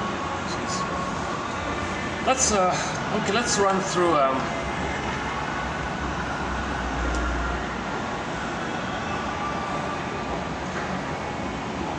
you know, it's funny, I just did a preview of this video yesterday. So before I do today's quotes, which we discussed already yesterday, maybe I can do a preview of tomorrow's quotes, 2889. It's kind of a lighter batch. It's a lighter batch. 2889 is a very unusual kind of set of quotes. They're from 2 young ladies who are not therapists. They're not shrinks or counselors, nothing like that. They're victims of having a mother with the narcissistic personality pattern. And these 2 young ladies had to fight with their mothers like that. So this is a tough issue. It's called the Electra complex. Electra. Now when we say Electra complex, I mean it in the way Hendrika Halberstadt dash Freud, not the Freud, another Freud. According to her, no connection. So look up the book by Hendrika, a German author, but it's in English. Hendrika Halberstadt hyphen Freud. The book is called The Electra Complex. So I think really that's what it's about. It's the complication where the daughter didn't get enough love with the mother to know herself, and she identified with her. She's still in her house. Okay, she is her. She mimics her. Okay, and the mother treated her badly. She becomes that mother, finds others treat badly, and she's stuck in the tar pit of a negative symbiosis of the mother, where she identifies with her. Interjection, incorporation, identification with the aggressor. She's stuck like this. This is the Electra complex. Now the mother doing this is using the daughter to meet her needs, because the mother herself didn't get loved herself when she was a baby, so she has the hope for getting that love. So she parentifies the baby, wants the baby to soothe her, take care of her, respond to her, listen to her, be there for her, not let her feel ever alone, so she feels like a stable base. Okay, quote, Anne Sexton said, "I made you to find me," she said in the poem. So one mother had a daughter and said that she had the daughter to brainwash her to take care of her, so she can have the daughter as a secure base from which she can find herself, because that mother never got love from her mother from which she could find herself. So she had a daughter to play that role of mother. She parentified the daughter like that. So she had, so quote unquote, "I made you to find me," she said. And then back to the film now, Voyager, mother's rights. She felt entitled. Mother's rights, it's my right to get mother's love. Now, here's my baby, well, I'll just brainwash the baby. You don't have the right to do that. But she feels entitled because she has narcissism. It's all about her. Okay? So this issue, it's all about you. Okay? In the uterus, the baby's one with everything. Not again. That's how it sounds the same. In the uterus, it's a blissful oneness. The power of the mother is the baby thinks maybe that's his power, or he's like specially chosen to be served by this bigger power. So he feels like a king or a god or whatever, and he's in a state of entitlement because everything is just him in his perception. So it's a solipsistic bubble like that, a self-contained solipsistic bubble. He's the whole universe, or the center of the universe, kind of like that. And it's all kind of one way like that, where the mother takes care of him, and he thinks he's taking care of himself. As infantile megalomania is doing it himself, doesn't need anybody, can do it himself, autocratic like that. Not knowing that the mother's a person, he's a person. So he has that kind of delusional kind of state where he's a little king or a little god, and it's just him like that. So always feels entitled, always feels super special or super chosen or something like that. Oh my God, that obnoxious. A sidebar here, that phrase, one statistician or mathematician said, the odds of any person being here are 1 in 400 trillion. So we're all chosen by the Great Spirit. But the psychology of saying, oh yeah, I'm special, you're not, and that means your soul is devalued, projected. and you take refuge in that time in the uterus where you felt special like that. We're all chosen, okay? The Great Spirit made us here. We're all chosen like that. But the perverse psychology, well, you're not, I am. Okay, whoa. That you felt pain when your mother didn't meet your needs. You thought you were being punished and you were guilty, and you felt defective. Maybe you thought you could save the mother. You couldn't save the mother, so you were guilty. So you felt no good like that, so others are no good. And you thought your mother thingified you, used you, so you have this negative opinion about yourself, and that you thought your mother thought of you. Then you project that onto others, and you identify with the aggressor, think others are whatever, and then you think you're the little god in the uterus.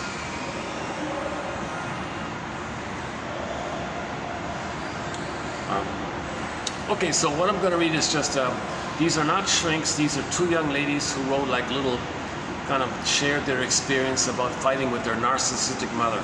And they had problems with their mother. They both had physical symptoms. One went to the hospital, I think. I didn't really read about their personal story too much.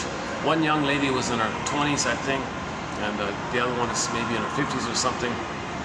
But they both have a very similar story.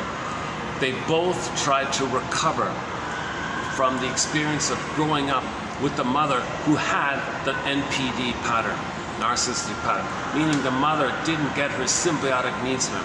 The mother didn't get her oneness needs met, so she always pulled in the daughter for that. That daughter didn't get her needs for oneness because the mother used her to meet her needs for oneness. So then that's the issue you're trying to recover from, adult children of narcissistic parents. So these two young ladies are adult children of narcissistic parents. They call it Acon Anonymous, ACON. I think they have like a 12-step thing or something. I don't know the full story, but I just sort of skimmed it quickly, and I didn't want to focus too much on it. So let's maybe do a preview here about it. So the common features, they make everything about them. Lack of empathy for you. Why? Because it's all about them. They're little solipsistic gods. Everything's for them. Everything's about them. Everything serves them. They make everything about them. And they don't care how they're the center of the universe. If it's positive, fine. If it's negative, fine. If it's pitying, fine. They don't care. It's just they're so-called quote-unquote energy vampires. They just want that attention like that. Because it's about them. As long as it's about them, that's all they care about. They got to be the center of the universe, however it is, kind of thing. So that's the place that the baby's one with the mother, and he's got to get the symbiotic needs met. He didn't get it. Back to that music video. I like the intimate. There's a very nice one called the Top of the Pops TV show in Germany. Melanie Thornton. I Love the Way You Love Me. It's like a little intimate setting there. They made it kind of cozy like that. She was in a good mood, I think. She sang it really nicely. The band did a good job. That's quite a nice little number there. That's my favorite live one. She does other live ones of it. That's quite a good one. But if you go to the music video for the song, you see the couples floating up in this blissful kind of place like that. So that's now. That doesn't mean that, see, healthy people can also maybe temporarily regress like that to enjoy briefly. They don't have to like be addicted to it or something, or then you get into sex without love and all the Don Juan syndrome, the Pierkin syndrome. And now you play the Ace of Base song. All that she wants is another fling, and you play the Jungle Love song. All I want is another one night stands. She gets the gifts. Every morning she gets a crate of papaya, or all the Cyndi Lauper, just want to have fun stuff. Okay, then you get in that kind of area. If it's addictive like that. So that doesn't, but healthy couples may enjoy that kind of little escape like that. That doesn't necessarily mean they're addicted to that. They're still grounded in themselves, and they're connected emotionally like that. It's not a survival mechanism, it's like a feeling mechanism. It's more like feeling versus survival, like a thriving versus survival. Oh, there's that Cher song again. Yeah, so love after love. That might be symbiotic, this Cher song. Do you believe in love after love after love after love? It kind of, maybe I'm thinking, it might be this issue of symbiosis as well. Like she wants love after love. you're not going to give me it to you, are you? So I'm going to reject you first before you reject me, because mother rejected me. I'm going to dump you before you dump me, because mother dumped me. I'm the dumper. So in the song, Cher says, yeah, I don't think you're going to do it. You're not going to fulfill that. My need for symbiosis, love after love, symbiosis. So you're not good enough, are you? Yeah, you're not. I believe you're not good enough, she says. So go away. Now reject it. So she becomes the rejecter because the mother didn't give it to her. So she felt rejected by the mother, hit trauma, identified with the aggressor. Then she goes to all the fellows. Yeah, you're not good enough. You're no good. You're no good. You're no good. I reject. So she becomes the rejecter. Okay, because she didn't get the symbiosis, so she's imitating the loop of the trauma. The mother rejected her, she becomes the rejecter, and she rejects by the lyric in the song, yeah, I believe you're not good enough. You guys aren't strong enough. You're not good enough. So I reject you, so it's impossible. She's looking for the impossible. Okay, now if she meets a fellow who psychologically reminds her of the mother's mind, she may temporarily float up in the air like that with the fellow, and then it'll crash, of course. And then she'll be more afraid to trust that. So she's got to give up this, she's got to mourn that she didn't get that love. If you're still looking for it, it doesn't work. You can spend your whole life with this relentless, unreal, unresolved, unfinished business for that. And Katie Lang, what's her name? Constant Craving song.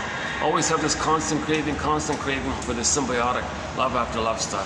So it's not gonna, so it's the death when you realize that when you repeat the disappointment and you're disappointed again, you repeat it, either you are disappointed or you disappoint others, or you're the disappointer or you're the disappointee, whichever passive actor, it doesn't matter. The point is you're going to finally realize you didn't get it, you're not going to get it, you can't get it, it's a one-way ticket, you can't go back in a time machine, you can't still get it. Okay, when you give up this unreal hope, that's the birth of new life. And John Off's line is the death of unreal hope, that's the birth of new life.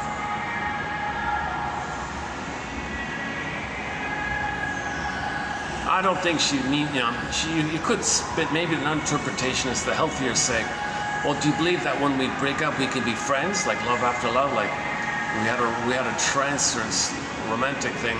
Can we be like a friend love? Can we be like platonic love after a romantic? Do you believe that? Maybe it could be interpreted that way, but chances are it's probably not, right? Like, do you believe in this permanent, timeless love, this infinite, blissful, timeless love? Do you believe in that music video by Melanie Thornton called I Love the Way You Love Me, where the couple floats up in the air, blissfully, love after love, and they're timeless and infinite like that? Do you believe in this blissful trance like that, this timeless space like that? That's bring up how you felt as a baby, but you didn't get enough of it. It was arrested. The development was arrested development, stunted development, development arrested, fixed, frozen now. So you want to get, that's unresolved, unfinished. So you find somebody that reminds you of the mother to pick up on it. But the present is the past. You're disappointed again, and then so that's the issue. So we repeat to know the disappointment. We repeat the disappointment to know the disappointment. Now you can repeat it directly, or you can repeat it by being the disappointed.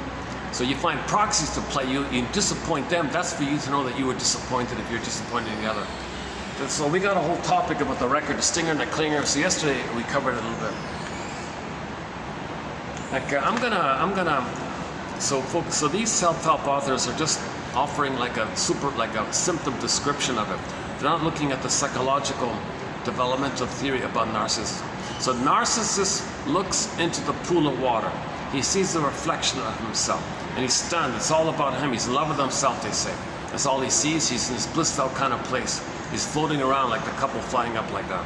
So that's code for that's the condition of the psyche when we're in the uterus. It's like the blissful kind of place like that. Now, because we see echo on the corner, that means the person's fixed there. They're stuck there. So the soul is repressed, and you see the disassociation of the repression, the echo of it. Maybe the soul is in the forest, and you see an echo later. Okay, so it doesn't matter. You say it's repressed and sent into the forest, and from the forest you see an echo of the forest, and he hears the echo voice. The point is, he never pays attention to his soul, and echo becomes a statue. He becomes a little white flower. Echo and narcissus are two aspects of a traumatized mind of one person. They're not separate outer characters. It's symbolic of trauma. Myths and fairy tales are metaphors for psychological trauma. They're true on the inside. Every character in the myth of fairy tales is a personification of some inner element. Okay, you interpret a myth or a fairy tale in the same way you interpret a dream, like that. So they're just symbols of inner dynamics, like that. So narcissist becomes the flower. That's the psychology of this blissful thing, because that flower gives people the blissful thing. Okay, the feelings become a statue. That's alexithymia. Athemolexia, no feelings. So your feelings can't flow. It's a statue. You're stuck. Your feelings can't flow. No water. It's dried out. Dried out. You don't feel. Nothing moves. Nothing flows. No emotion. No energy. Motion. No motion. No flow. Wave. Water. Feelings. Wave. Water. It's all stuck like a statue, like that. That's a sign of trauma, like that. So we have the unconscious hope for the fulfillment of those symbiotic needs. So if the mother's going to be narcissistic, she's going to make everything about her to try to constantly reclaim that symbiosis. So she wants to be seen, responded to, attended to, looked at, just whatever it is.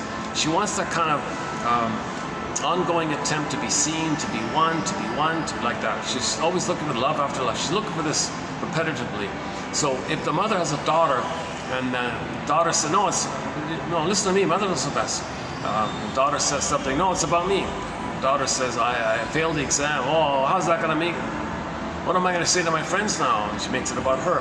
And one lady had the example that the daughter later on had a miscarriage or stillbirth or something like that. She told the mother that, oh, so I have no grandmother now.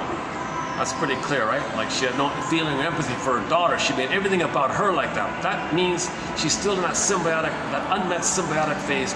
Do you believe in love after love? She needs that oneness. So she twists everything. It's got to be about her. So whatever's out there, she's got to make it about her in the attempt to get the oneness. She didn't get the oneness. This is called attachment trauma.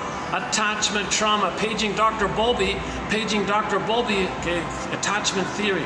Attachment theory. All babies need a secure attachment. If they don't get it, okay, if they're removed and all that, and they don't establish that bond, they may be narcissistic and always keep doing it.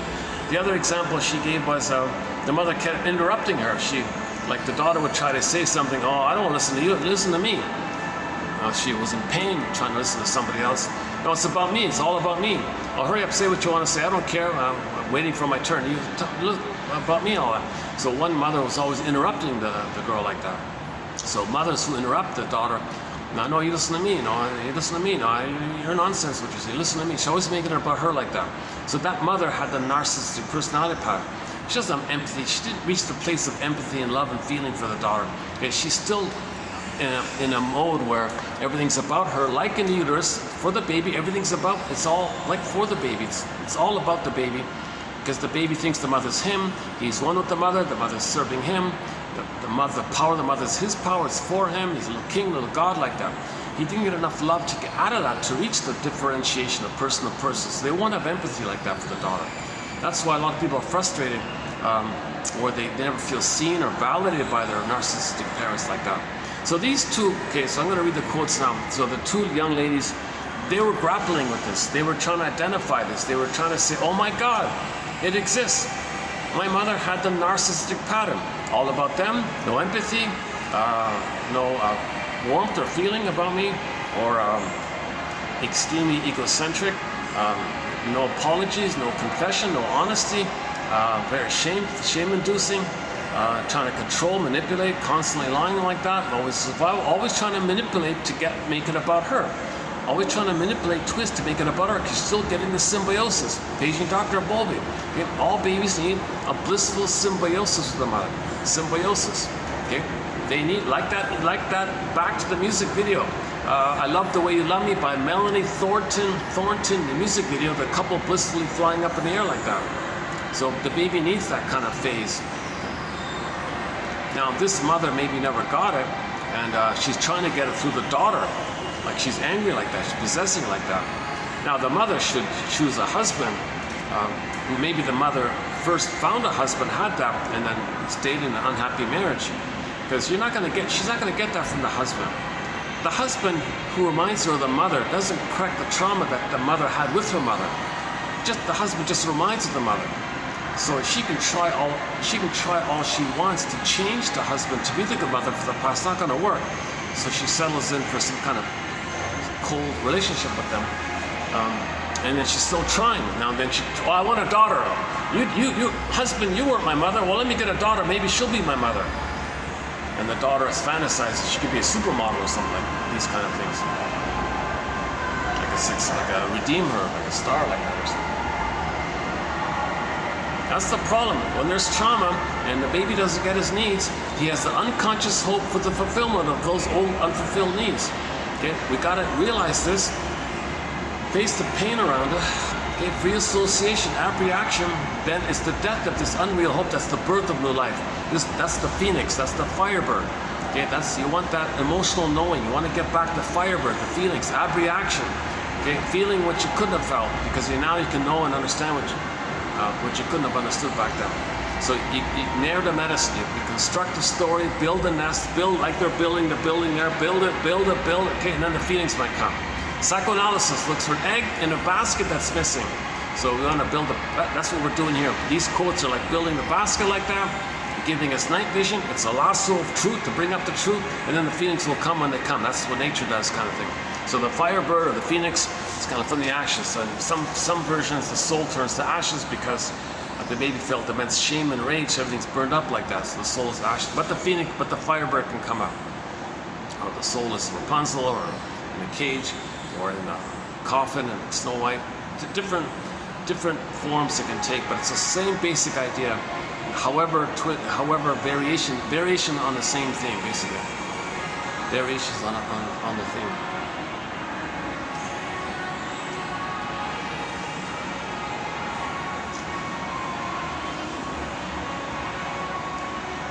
Okay, let's just stick with those three basic ones. So the mother with the narcissistic personality pattern has to constantly make it about them because they're still looking for the oneness. They gotta be, they want to lose the mother. They need that mother. They need that oneness. So make it about them, respond to them, see to them, react to them. So they might create drama to get attention. They might create a problem to get attention. They gotta make it about them. They might create a crisis to look at them. So they may become the savior. Oh, look at them. They create a problem, you look at them, oh, they're the rescuer, how great they are, you admire them, they hurt you, ouch, oh, I'll save it, oh, how amazing. They gotta make it about them somehow. So all this drama like that, they're still trying to get that symbiotic oneness. The idea is to know that you didn't get it, free associate, abreaction, mourn it, weep, cry, then you stop doing it. Okay? Memory, repeating, working through. Mr. Freud's famous essay. We repeat because we don't remember. But if we can finally remember, we stop repeating. Narcissistic mothers don't remember. They're just repeating, trying, repeating like this. So so the symptomatic behavior of that is it seems like they make everything about them. They don't listen to you or care about your feelings. They couldn't care less. In fact, they take even a perverse pleasure if you turn to them. And if you're miserable, you might turn to them. That's what they want. They want to be the center of attention. So they sacrifice their kid to meet their need. So some mothers actually have some kind of relief if their child is a mess, because knowing that the child will always turn to her. So the mother will make that child dependent on her. She won't support the child's autonomy because she'll want to have somebody to make the center of attention of. So she will scapegoat the child like that, brainwash the child like that, simply by her narcissistic behavior. The child will stick to her like that. So how does a daughter get out of this complex? The daughter has what's called the electric complex, and the mother has the Jocasta complex. Now if that daughter doesn't heal, she'll grow up with the Jocasta complex and do it onto her daughter. Okay, and the daughter will get the electric complex as the mother has the Jocasta complex. Now if it's a boy, he ends up with the mother complex or the famous Oedipus complex, because Oedipus is the brother of Electra. So Oedipus, Electra are brothers and sisters, and the father and the mother are Jocasta and Laius.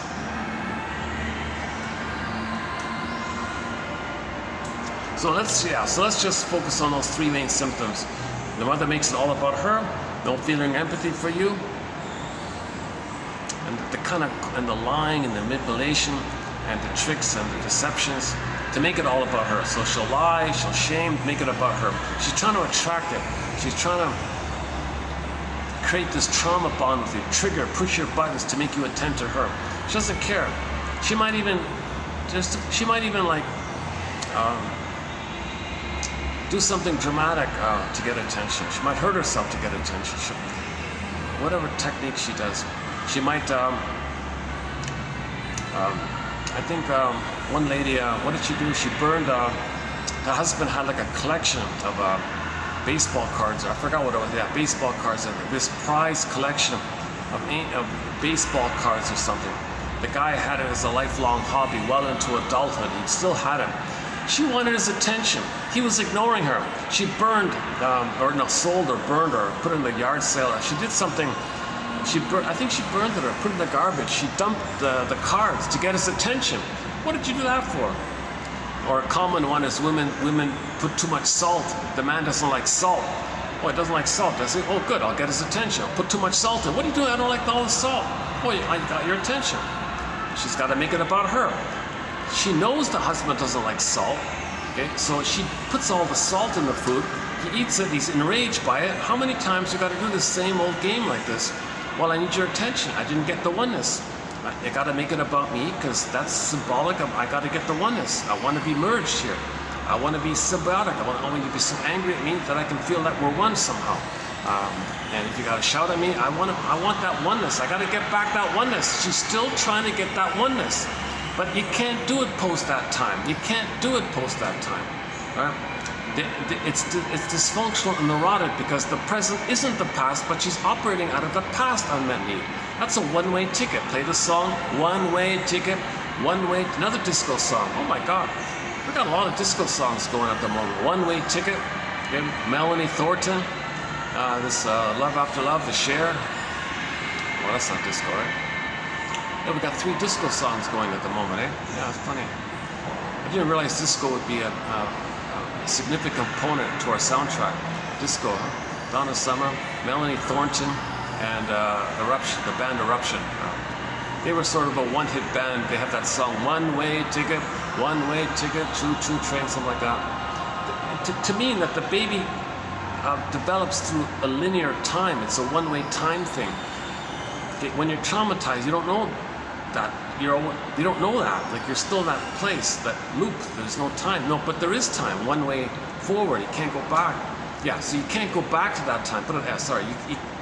When the child passes through age 5 or whatever, you can't go back and still get those needs by thinking in the present. You're still in the past getting those needs because the present isn't the past. Okay, let's just read some of these quotes here. So these are 2 young ladies. I got to give them a lot of credit. They write very informally, like girl-to-girl kind of talk or something. They write very informally, very chatty like that. One is a young lady in her 20s. Funny, eh? The other one's sort of a little older. The older one is really kind of smart, but really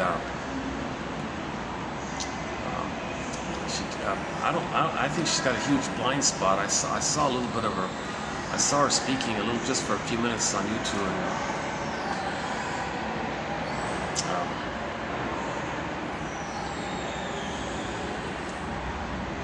Okay, never mind that. So just I appreciate when women can reveal and educate us about narcissistic mothers.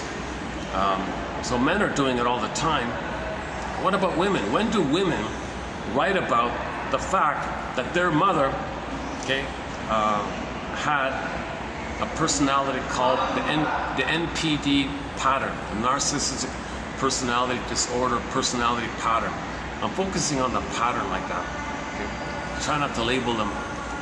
They are not a narcissist. They're a human being with the narcissistic personality pattern.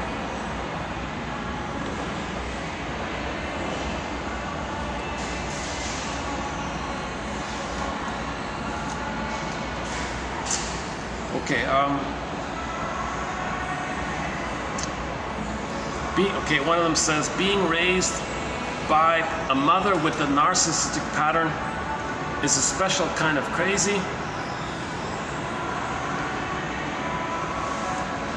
It is a pure and laser sharp form of psychological and emotional abuse, but even more devastatingly, it is invisible. Nobody knows it's happening, neither she nor the child. she thinks she's perfect, so it's all about her. She can do no wrong, obviously. And the child doesn't realize it because the child needs to believe the mother's good for their survival. So the child thinks they're no good in that attempt. So no matter how much abuse and trauma the mother is towards the baby must see the mother is good. The mother loves that arrangement, fine. The truth about me you'll deny and put onto others, fine. So the baby splits it. So the baby, in correspondence to himself, he'll say he's no good, he's defective, he's guilty. No, that's not true. The mother's impaired. The mother's impaired. Don't think so badly. Well, the child's trying to make sense of a senseless situation. It's not meant to be like that. It's alien to him like this. He's got to make sense of this. Mother's hurting him? Oh my God, didn't expect this. I was born to be loved and have a mother, but I'm being hurt? What's going on here now? They got an image of a monster, an alien like that or something? What's going on here? Jeez, yikes. So he concludes, well, I need to believe that my mother's loving, even if he hallucinates it. And then the mother's hurting him, pop it away like Joy does in Inside Out 2 film. It's called a splitting mechanism. It's a delusion like that. But for himself, he'll say he's no good, which he denies. Thinks maybe he feels good with a special mother. So in conclusion, the baby basically has a mindset, I'm not okay, mother's okay. No matter how abusive the mother is, no matter how hurtful the mother is, the baby says, no, you're good, you're wonderful, you're amazing. He splits away the pain and hallucinates the goddess side. Makes up the goddess side. A special kind of crazy. So when Joy is doing that, Sadness says, you take very good care of Riley, don't you? I think so too. Okay, that's code for the psyche. The psyche is protecting the child. Okay, when Sadness says that, that's in reference to how the psyche it's a bit of a genius like that. So Joy's kind of playing like the ego like that. Well, we got to protect Riley here. We got to do defense mechanism. Psychic splitting makes Riley unaware of the pain. Yeah, you take good care of Riley. That's right. Well, we can't admit the pain, so let's pop it away, right? So that's like the child's trying to adapt to the situation. So we inside, we're like little geniuses like that to figure a way to deal with this thing. That's what we mean by, that's what she means by, oh, you take care of her like that. It means protect her like that. So the psychic defenses protect the person from pain. But the pain is still there. It just makes you unaware of it. It is difficult for most people to get their heads around mothers who are so self-centered. But the more you can begin to imagine it, the more you can get a glimpse of understanding narcissism. Everything is always about her, zero empathy. She cannot or will not put herself in anyone else's shoes to imagine how they feel. Empathy is a basic part of the human side of being, the quote-unquote human side of being human, and it's hard to imagine somebody without it. It's hard to imagine that your mother has no empathy for you. It's amazing, right? It's stunningly amazing to think that the mother really had no clue or care about how you felt. She was only thinking about, how can I make it about me? How can I make it about me? It's amazing, right? Jesus. That's a sign of how traumatized she is. Okay? Probably she was removed from the mother, okay? Put in a towel, the hormones were washed away, put on a scale, time passed, the bond was broken, okay? The cord was removed, the placenta was removed, all wrapped up, hands to the mother. Oh my God, the attachment trauma, birth trauma. You broke it. Why are we doing this? No, you leave the cord, leave the placenta, lotus birth, Klaus and Kennel, okay, Lamaze, gentle birth, preparation, do everything in advance to prepare for a gentle birth. But if there are problems, the mother can heal it. If you leave the cord, leave the placenta, hand the baby to the bosom, let him latch on and suckle, you can heal things.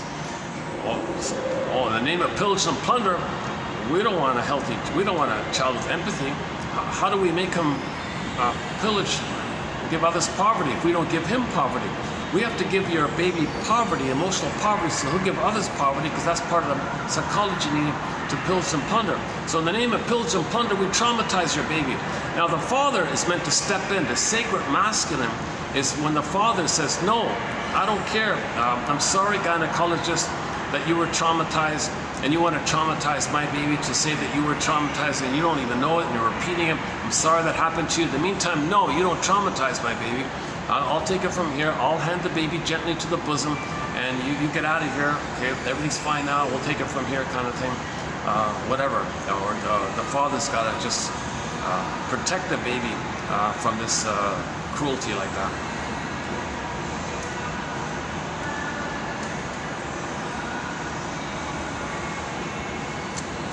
Okay, so the mother with the narcissistic personality pattern, she wants to believe that she's perfect, the center of the universe. Okay, remember, and the baby thinks he's perfect, and little king, center of the universe, same idea.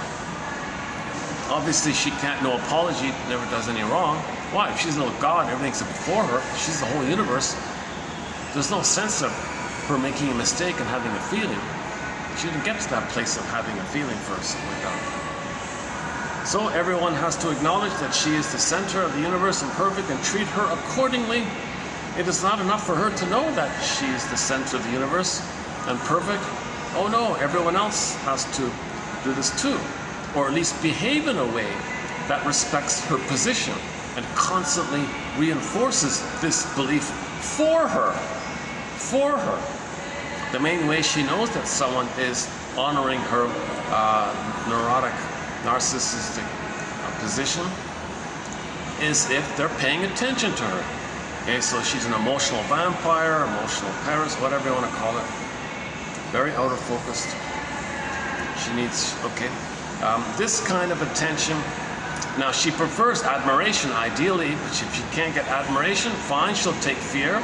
If she can't take that, fine, she'll take pity, whatever it is. It's called narcissistic supply. Narcissistic supply.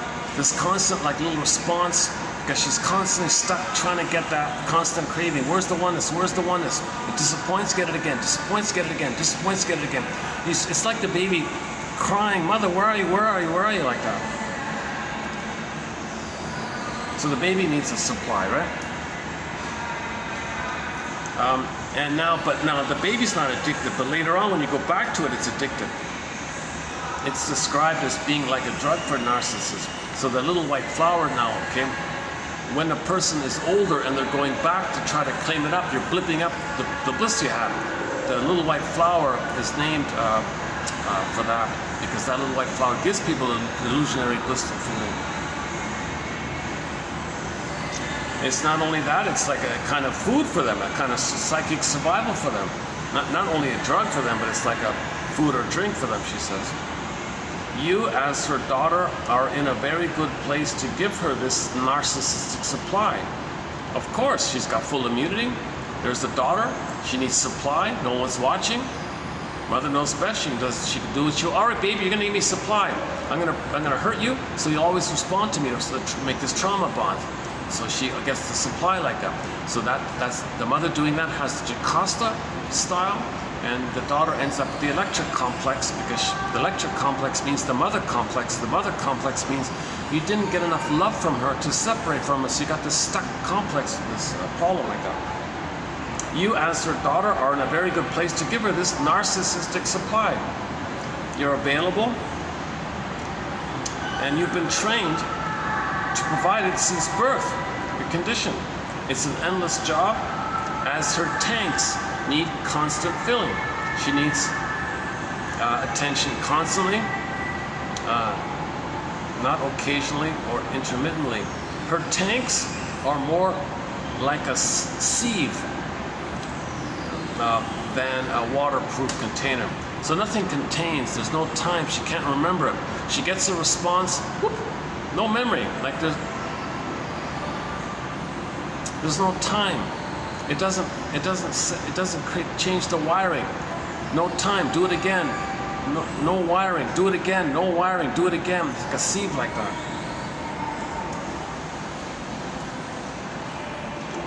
Okay, So she's on her journey, this author here.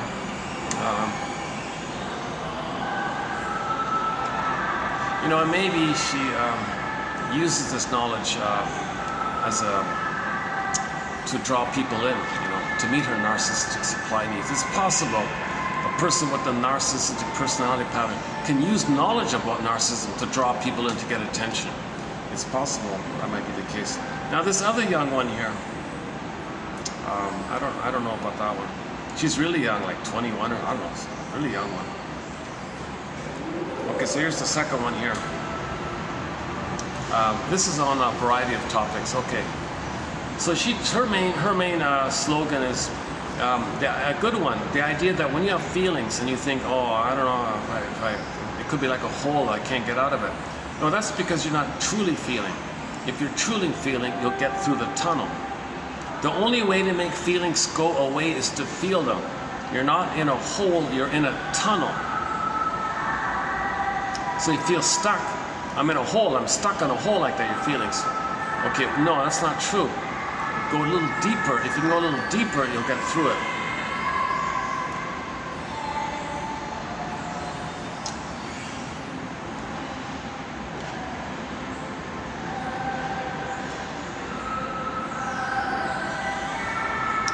Okay, these are just sort of an assortment of self-help kind of ideas here. Okay. Okay, so when you're triggered, okay, that's your inner child of the past coming up. Remind your inner child that now is not the past. Remind your inner child that you aren't in that situation anymore, and that you, as the adult, will set boundaries that will ensure safety. So, and then give your feeling a voice. So validate what you're feeling. At the same time, make the inner child see that you're in the present. At the same time, let your inner child of the past have a voice. So in other words, when you're triggered, triggers are an unhealed wound. An unhealed wound from the past being poked in relevant situations to that wound. Under every trigger is either a feeling that needs to be felt, a memory that needs to be worked through, a fear that needs to be faced, etc. Get in touch with that traumatized inner child of the past. He or she thinks the same thing is happening right now in this moment as what happened before. Look at that, eh? So when you're triggered, your body feels like you're still there, right?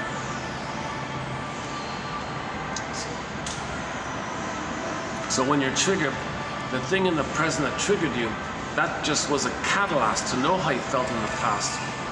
Okay, so what you're feeling now, it's taken to the source in the past. Don't transfer that feeling to the trigger in the present. The trigger in the present is only the catalyst. It's not the cause of the past. So meet him or her with love and help your inner child take a look around and realize you're an adult with free will who can protect them. Okay, next part, okay, next one here. She says she doesn't worry about, she said she's braver than myself because I don't open the comments section here. She says, fine, bring it on, throw all your negative comments. Everything you say is about you, it's not about me. Any negative comment that comes my way is about the commenter's own wounds. It's not about me.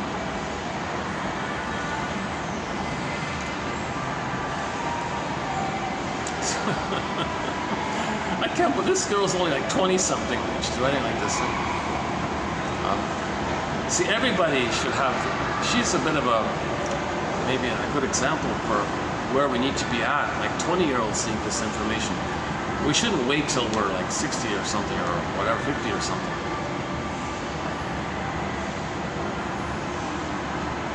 That's why I was saying, give everybody the comic psychoanalysis when they graduate high school, the comic. Okay, she said here, if amongst her friends, if she's triggered, she will say to her friends, hey friend, you know, maybe this is just my trauma here speaking, but But can I ask you if you meant X and Y way? I just need to know.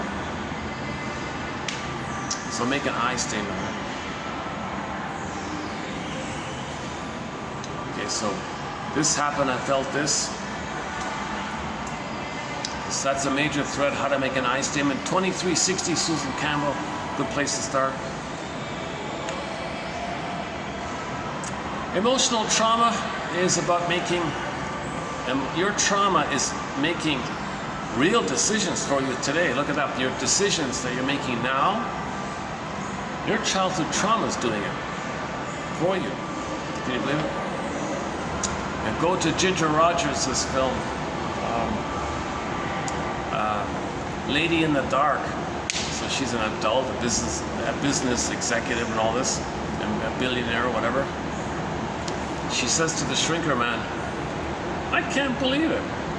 You're telling me my decisions in the present are being made for me by me as a baby who in pain? I can't believe this. Check it out. That's not the exact wording of it. I'm just paraphrasing.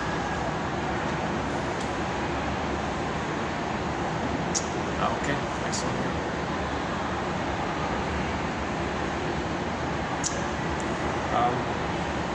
A toxic person. Okay, so people with a narcissist, they're obviously very toxic, obviously. Okay, they're filled, they only have hate, they don't have love, they're demanding. A mother with a narcissistic pattern, it's fair to say that they're kind of toxic, right? Because they don't validate what you feel, they thingify you, they're using you, so you feel pain, so it feels toxic like that. Okay. A toxic person will never acknowledge their toxic behavior. You can confront and say what you need to say for your own sake, but don't be surprised if they will deflect, if they deflect and somehow make you the bad one. They see accountability and fairness as an attack. Please don't listen to deflections such as, are you saying I'm a bad mother?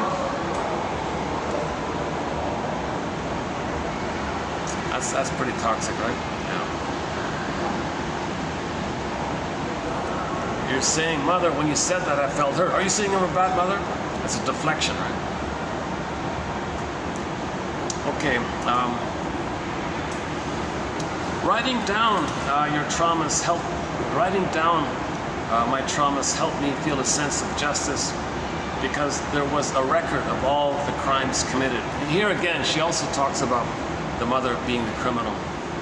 She's not the criminal. The mother's the criminal, right? The baby's innocent. But the mother's not a criminal. She's crying for love. It just feels like that. It just feels like that. The baby felt like the mother committed such a crime. The pain had to be witnessed, even though I was the only one who witnessed it. Okay, the next two, okay, this one I don't know about, but it does a little bit make sense.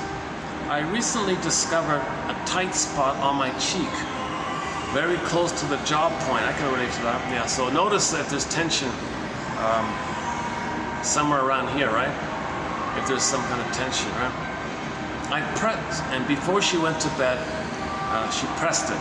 So she would press it like acupressure. Just put a little gentle pressure on the tension there, so not too much. I pressed it gently before going to bed. That led to some, so you release. Now your emotions are in your body, so if you release it, you're releasing some feelings, right? I had some dreams and nightmares where I was unwanted and the fifth wheel. I knew this feeling all too well growing up, and it was so overwhelming that I had lodged it into my tissues as I was unable to process it at the time. Here's a 20-something-year-old young lady who knows all about how the body stores the emotions.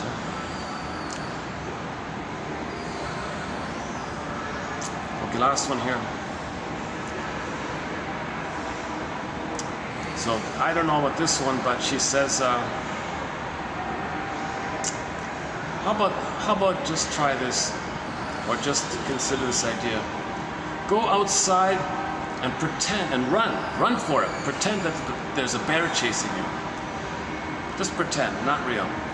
This might help your body to realize more quickly that you are in fact safe. And maybe you can finish the trauma since you have now escaped. You escaped. So the baby would have liked to have escaped. So maybe you can create that in your imagination. Oh, bear's chasing me and I escape. Woo! Your body. I don't know if that's going to work or not, but interesting idea. But it's educational nonetheless. Even if the exercise doesn't work, it's educational. The baby would like to escape. He would like to be a free bird in a cage like that. He would like to fly and be a free bird. He would like to escape from the mother. Where is he going to go? Mother's abusing him, neglecting him. Where is he going to go? The baby has no motor skills. He can't walk, crawl. He can't do anything. He can't leave. He can't even stand up from the crib or whatever it is.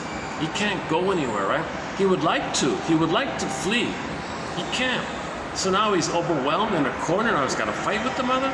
Oh my God. He's going to disassociate with fantasies that he can gobble her up. In the mind, you got missing fairy tales in there, struggles like that in your mind. That's a trauma. So maybe now we can kind of like, well, teach your body that you really did escape. Imagine that you're running in the park and oh my God, there's a bear chasing you. Run for it. And maybe escape finally, dodge it, dive somewhere, and the bear took off. I escaped. I did it. Maybe my body can get that message. That kind of stuff, I don't know if that's going to work. But just put that there as a question mark. Oh, that's it. Yeah. Okay, so that's a preview of 2889. And tell you the truth, I did 2888 yesterday with Roger Gould. So if you want a discussion about 2888, can I refer you to the end of yesterday's video for that? So we talk about the woman who ate 12 donuts a day. Now she used obesity as a billboard to advertise that the mother's a criminal. Some injustice like that, like a protester like that. Some people use food as a substitute for love. Food is my substitute love object, and when I eat, I am reunited with that love object and hope to be filled up with love. So some people use emotional eating because in the unconscious, food is mother, but it's not the mother. But you get a little moment of good feelings when the sugar, salt, and fat, okay, tells the mammalian part of the brain that here's a lot of food, and by that, the mammalian part of the brain releases serotonin, the safe feeling, a level of safety that you would have got if your mother made you feel safe, but you got it through the food trick.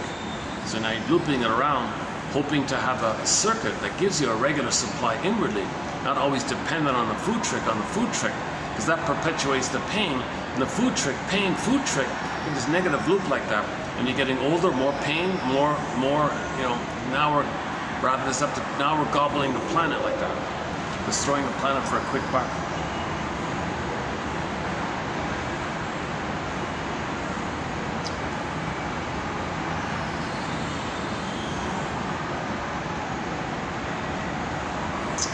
Okay, this last one.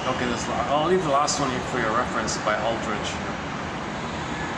Okay, so I kind of covered it yesterday. So can I be a little bit lazy today here and refer you to the last video?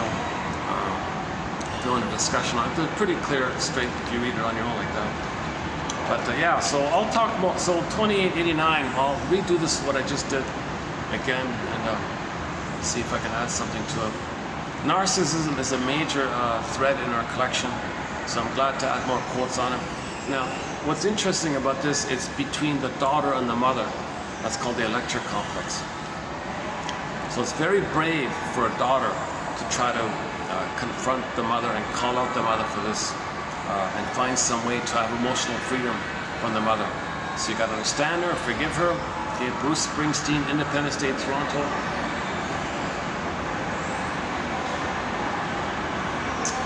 doing it? How are we doing it? What time is it?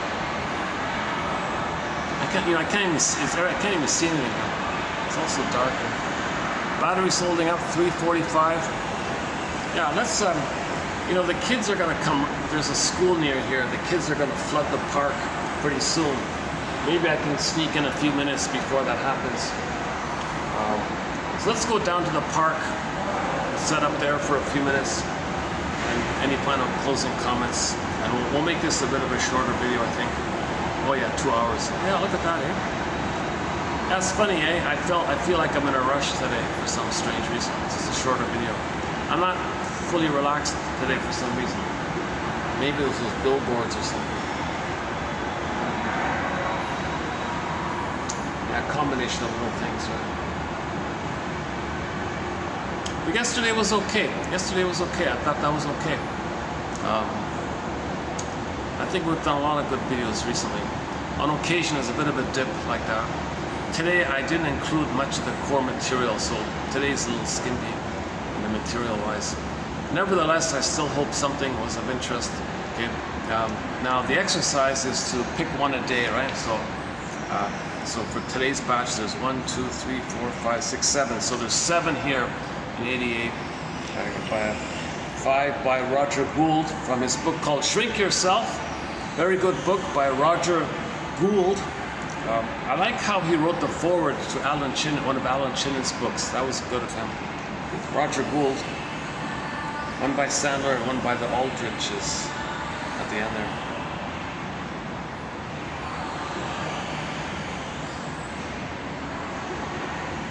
That last one there, the mother's really misattuned if she can't even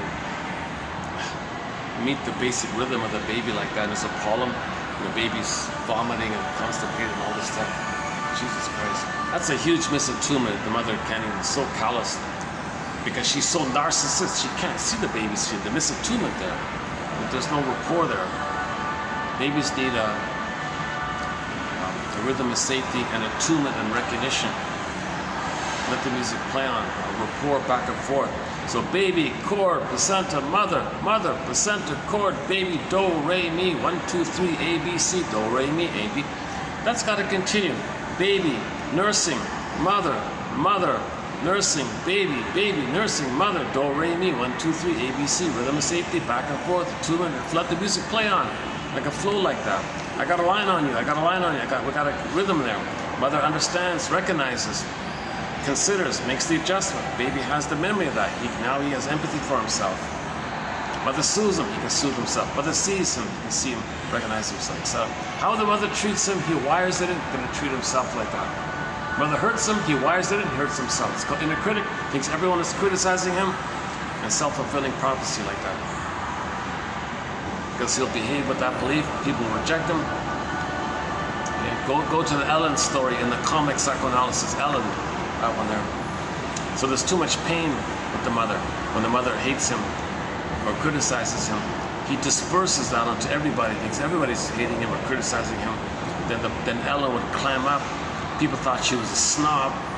They rejected her. That self-fulfilling prophecy, I knew it.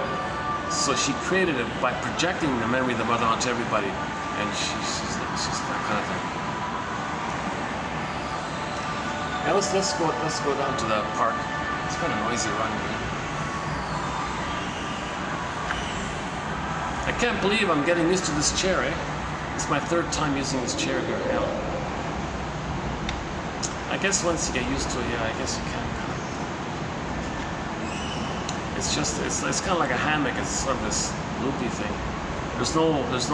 The thing doesn't fold, like you can't make it straight. There's only one setting. Yeah, I'll give you a minute to pack up here. We'll go downstairs and let's see.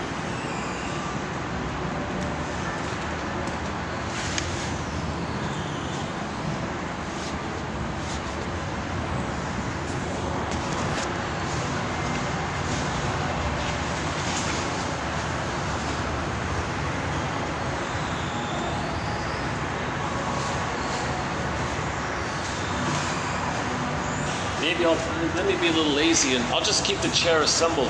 Yeah, here's the chair here, eh? Yeah. Oh, it's light as a feather. Look at that, eh? Look at these. This is light as a feather, eh? I can just carry it like this.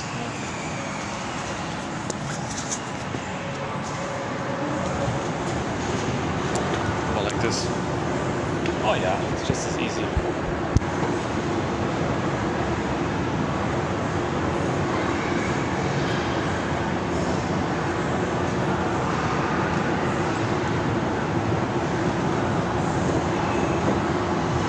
AC. Oh my God, we got an AC here. Oh, can I just hang on here for a bit?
Okay, thank you, sir.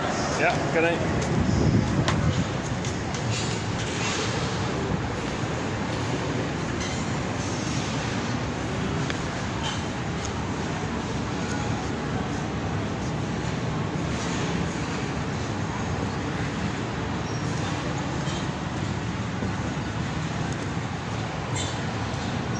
Oh, the kids are out. Oh, I missed it. Oh, okay, that's okay.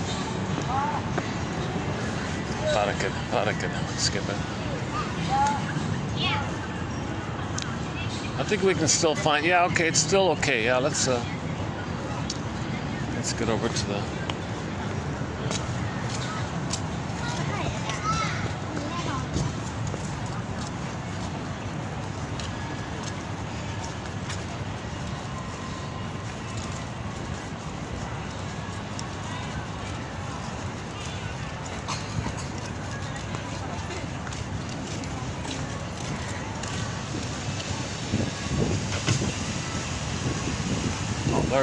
There's the waterfall.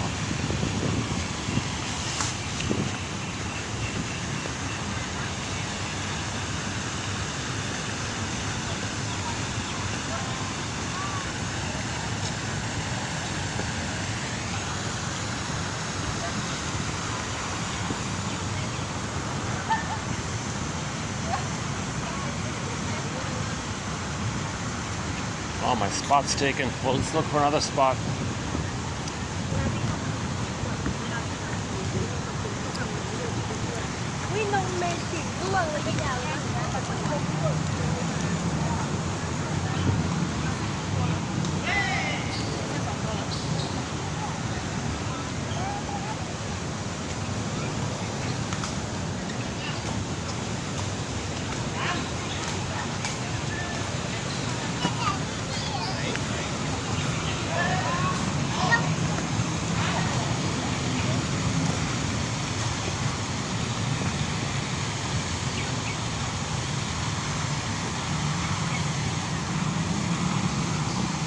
We talked about the pyramid, the drama triangle, the pyramid. So the baby's the victim, the mother plays both roles, persecutor and rescuer. If the child wants to be autonomous, she persecutes. If the child gives up his identity, mother rescues.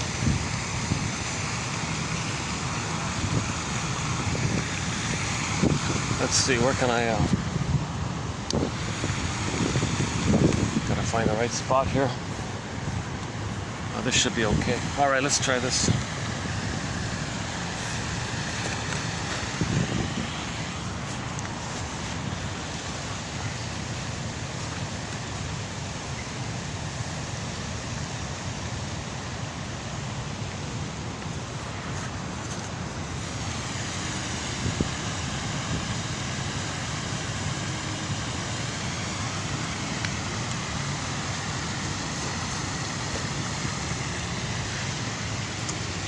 How's the lighting here? Oh my God, it's still kind of dark. Oh my God, what a dark. I'm only gonna last a few minutes here in this heat. So let's just see if there's any final thoughts. Yeah, so we talked about the triangle. Yeah, so imagine the 3 points on the triangle, you know. I can barely see it. All right, so the baby has memories.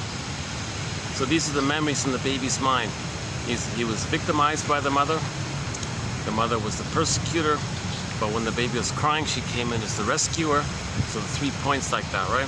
Victim, persecutor, rescuer, like that. Okay. But the mother's the same person who does both. Okay. This is part of the brainwashing technique that the mother does. Oh baby, you want to be autonomous? You want to be yourself? You want me to meet your needs? Wait a minute here. Are you with me or against me here? And baby, no mother, oh, whatever you want. Oh, good, I'll reward you. So mother causes pain by not meeting the baby's needs. Baby gives up his autonomy strivings. Mother rewards regression, rewards the symbiotic. And narcissism, remember narcissism? She wants to make it all about her. So how does the mother make it all about her with the baby? Okay, she says, baby, you're gonna be autonomous. I'm gonna abandon you. I'm gonna leave you. Baby freaks out. Mother knows no baby can survive without a mother. That's a desperate thing to do. Deep brainwashing like this. Okay, mother says, fine, mother, I won't have my own thoughts. I won't be myself. I'll stay in this symbiotic orbit. I'll make it all about you. I'll forget about me. I'll make it all about you, all about you. Well, good, reward. So she, again, she's the victim, persecutor, rescuer. That's what that means. So the mother makes it all about her. The mother traumatizes the baby. She's setting that stage up. Now she has a constant narcissistic supply. Today's book about that. Yeah, it's too bad it was a little cooler. If there was any breeze, I could hang out here longer if there was any kind of breeze here, because I've still got a lot of caffeine in me from that coffee. How's it going? How are we doing? Oh my God, what is it with the lighting today? The whole video for me is just this, like this deep haze, fog haze. I can just see like the outline kind of thing.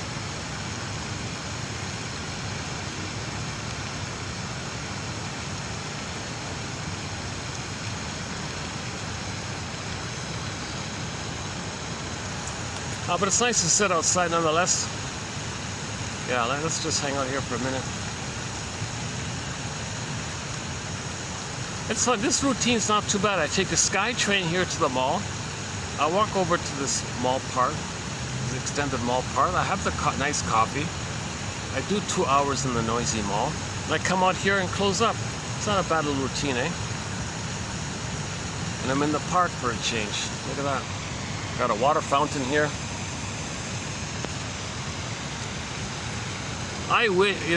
Here's a regret.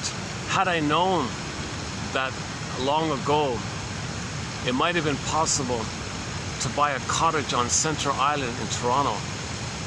Oh my God, what a missed opportunity.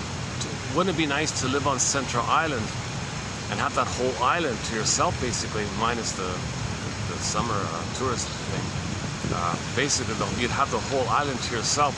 I could walk around, do a nice video on Central Island, and show you the dead fish, I guess. Yeah, it's kind of sad. I remember when I was there as a kid, all these dead fishes were showing up on the shore. Now the monkeys are dropping dead from the trees. Whales now are coughing up on the plastic. This kind of thing.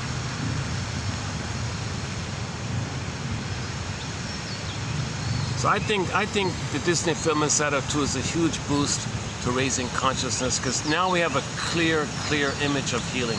Okay, broccoli boat, ab reaction, psychosynthesis, both and, you're healed. Okay, and in Inside Out 1 was sort of a preliminary point, pointing out the three parts of the mind. Okay, so joy, sadness represent the feeling. So joy, sadness, put a circle around joy and sadness. Those are the primary feelings from the feeling self, the embodiment, a home with them. That's the basic main human feelings, the quote-unquote more human side of being human feelings. Now when they were gone, remember joy, sadness zooped away? What was at the console? What flared up at the console? The survival amygdala brain. Okay, fear, anger, disgust. Disgust also played shame. Okay, and then you got the physiological responses from there. Fear easily gets overwhelmed to anger, so anger kind of runs the console, basically. So that's impulsive, hypervigilant, always survival like that. No love or feeling or affection like that. It's just this impulsive kind of thing. So if that were the state for the person's life, what a pitiful life, right? I mean, you're missing a lot. So luckily, yes, at the end of the film, joy and sadness came back. Joy came back to the console. Now first it was sadness had to come back. Sadness had to run the console first to admit the loss, and then joy can come back. And that was one of the main messages of Inside Out 1. That one, okay, the first one, that we got these two sets of feelings and emotions. Okay, the primary ones, joy and sadness, circle, and the primitive brain, fear, anger, disgust. So two groupings of feelings, emotions. But technically, fear, anger, disgust, that's like sensations. Sometimes they call it affect or emotions. And when you don't have words for it. But when you have words for it, it's primary, it's more like your feelings like that. And the second main point really is that the attitude towards sadness was, gee, sadness, you know, could you just stand there and, you know, Joy drew a circle. Could you just stand inside the circle and keep all your sadness to yourself? Like she tolerated sadness, but still rejected sadness, right? So nothing got better for the person. Finally, the lesson was, oh my God, sadness has got to run the console here, not me. Sadness, I get it. You got to run the console. Get all of the joy for which Riley prays is 100 tears away. First, we got to do the tears, then I can come in. Sadness, please run the console. I get it now. You got to be at the console. Mourning, grieving, you weeping, crying. The white bird got weeper. Okay, come on, sadness, really? Yeah, you got to be there, not me. I'll stand back. You run the console. Sadness runs the console. Okay, everything's good. You cleared out, catharsis, and joy comes back. Now, notice in Inside Out 2, you got the 5 characters from the first film who were all pushed down, repressed, and you had 5 surface characters in reflection to the 5 underneath. So like now you have like 10 emotions, and they're like pairs like that. So with fear underneath, you got anxiety. Because anxiety means you're going to be reminded of the old fears. Now you're going to be more prepared for it. Because the baby was unprepared, you're always triggered of the past fear, but you don't remember it. That's anxiety like that, mostly physiological. So you got anxiety for the fear, envy for the anger, okay, hatred of the good, anger like that. Embarrassment for the shame. Okay, what's the other one?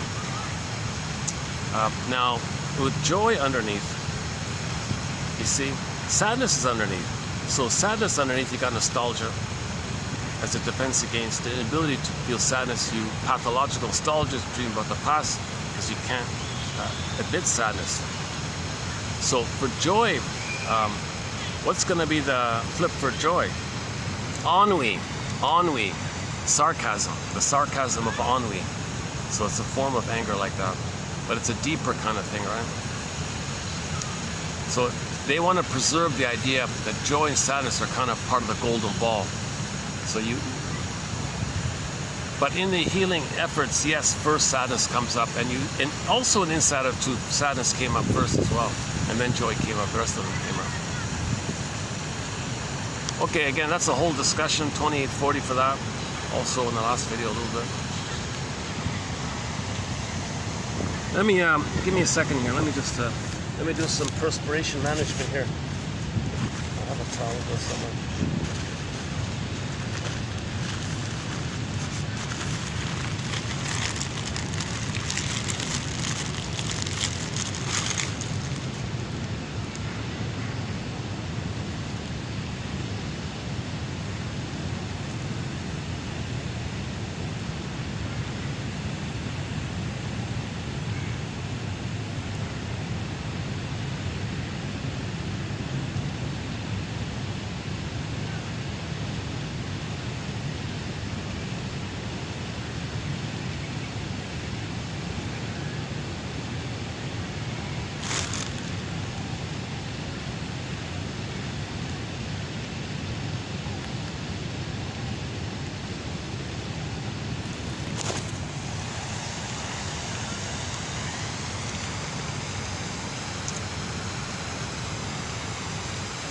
Some cute little city birds here.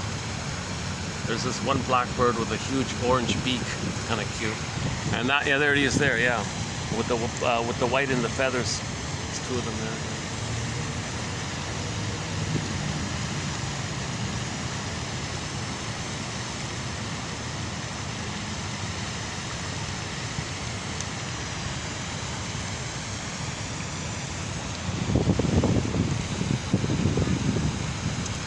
How are we doing here? Okay, good.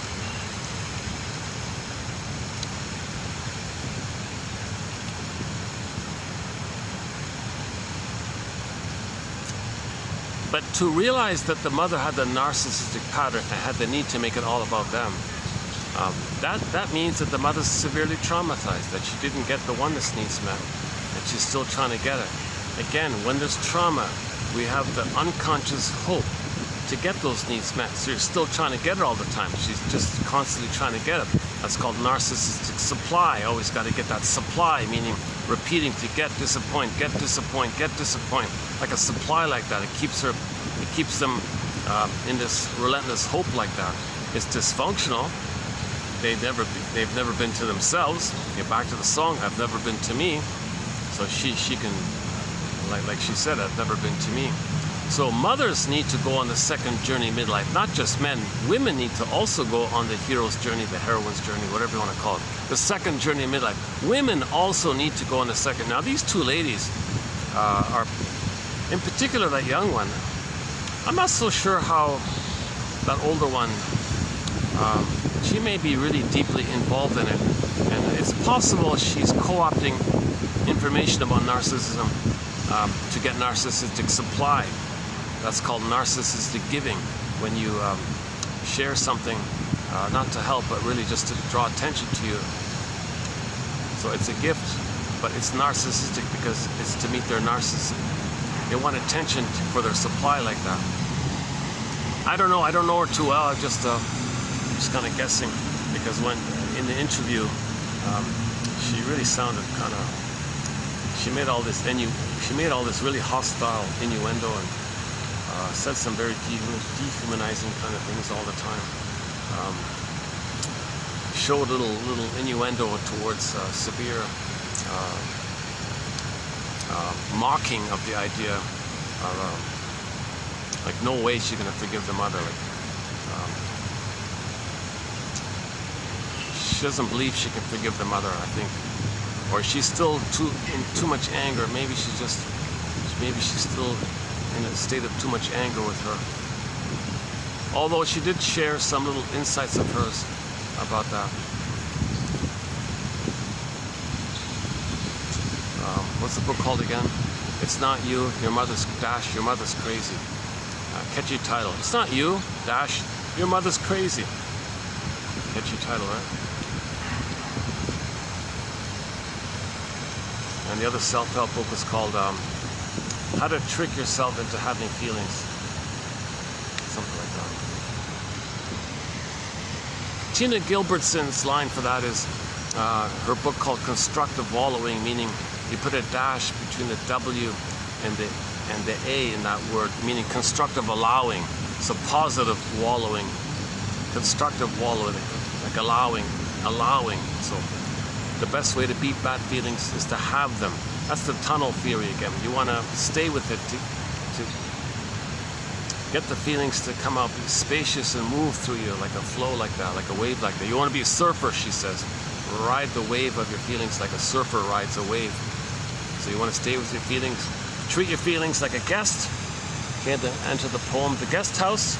Just like when you have visitors to your home, you treat them nicely. Well, treat your own feelings with the same attitude.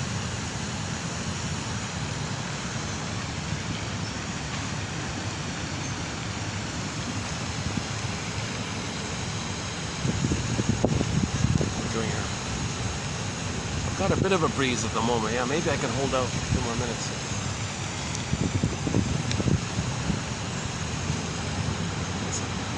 It's kind of rare to find a park this quiet. My God, yeah, what is it? Maybe there's still classes still going on.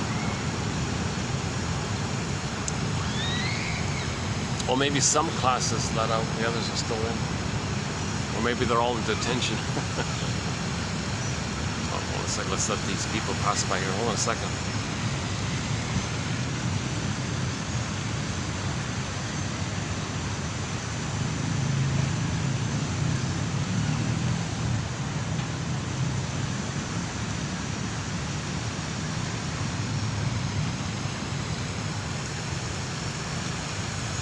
Another song that we played in connection to Melanie Thornton's song, I Love the Way You Love Me, is her colleague, her friends, a band called Passion Fruit. They had they were like a one-hit wonder as well. They had a song called Do You Remember? Yeah, that's a nice song. Two very nice kind of dreamy, nostalgic love songs.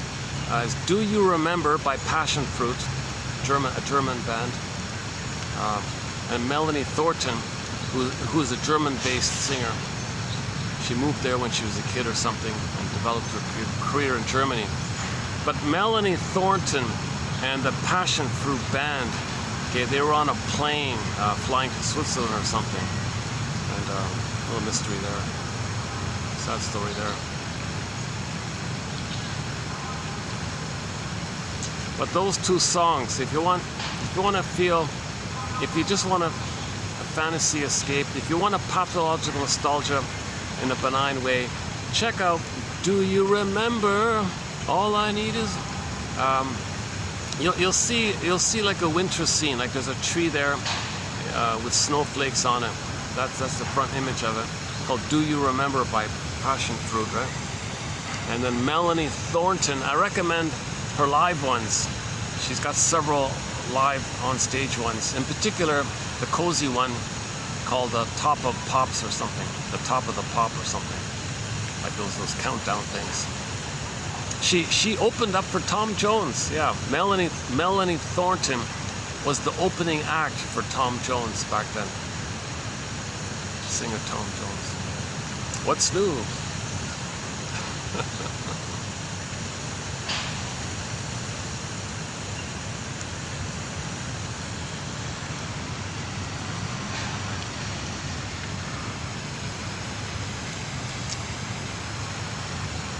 That's quite an accomplishment, eh? Yeah. That's lucky for him to have Melanie Thornton open up for him. You got to be kidding. She's a star. I mean, to my mind,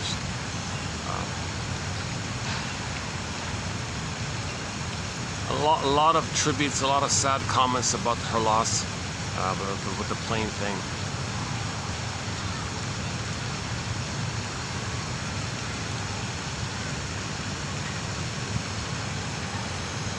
Another one of these mysteries. Really like a high-end, luxurious, top-of-the-line plane taking the band Passion Fruit and Melanie Thornton. And I think there was one survivor. She's disabled. And, 20 years later, she did one interview about it.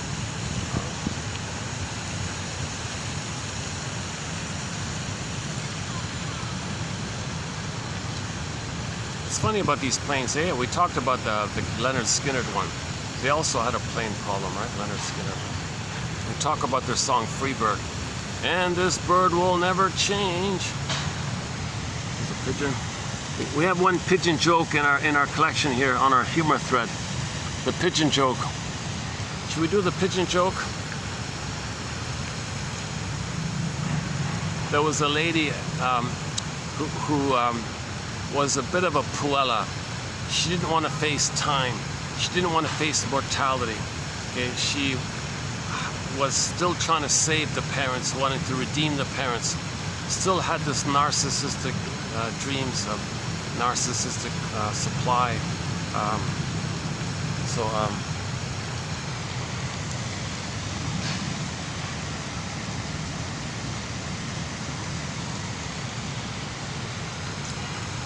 So she was also a bit of a puella, a bit of a playgirl, like something like that. So kind of like ambitious, wants to make money like that. But she realized she was getting older and didn't want to admit it. Didn't want to admit it. because if she's getting older, she admits time. Wait a minute, she's not getting successful. She's not getting the money that she thought she should get because she thought she's a star, it's so important. She wants to be self-sufficient or something to maintain the feeling of the loop that you don't have to admit time. If you have all this money, you can stay in that dream like that or something. But she wasn't making money. She wasn't making money, and she was getting older. And she heard about this thing about reincarnation, about that. So she asks a guy who calls himself a New Age comic, who's knowledgeable about New Age concepts. So she asked Mr. Behrman, hey, please tell me about this reincarnation thing. And him sensing her concerns like that, about her anxiety about admitting time, not making money, her anger about her hope for her like that. His reply was, oh, that's funny how things work out. I once knew this man who wanted to be wealthy during his lifetime. He was reincarnated as a pigeon and made a deposit on a BMW. So he didn't shame her, he just validated her concerns and the tension she felt. He felt safer by the validation, so she was able to laugh like that. That's a pigeon joke.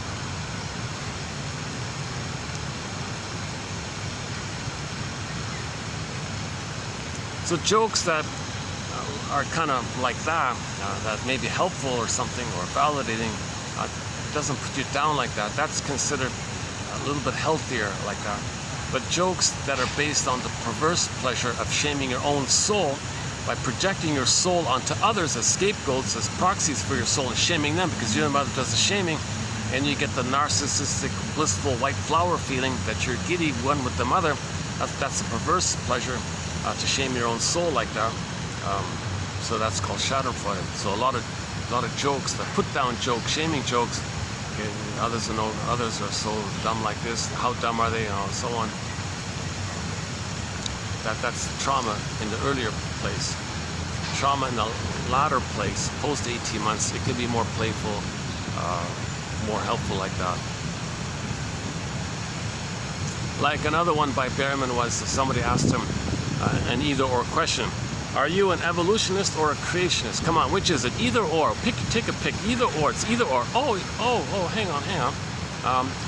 I believe I'm both. I believe we were born to evolve. We were created to evolve. We were created to evolve. So you try to bring it together. That's the idea, that you want to synthesize something. That's a symbol that you want to. It's not an either or. It's a kind of a both and like that. Another one of his was, the truth will upset you free. Play the Jim Carrey clip, and the truth will set you free. And the fourth one is one-liner. We can all live like nomads, where I no mad at you, you no mad at me. The point is, the first part of the joke, there's a benign tension, and when you feel safe when you get the answer, because you now feel safe. Or in a prior moment, you get a little tension, benign tension.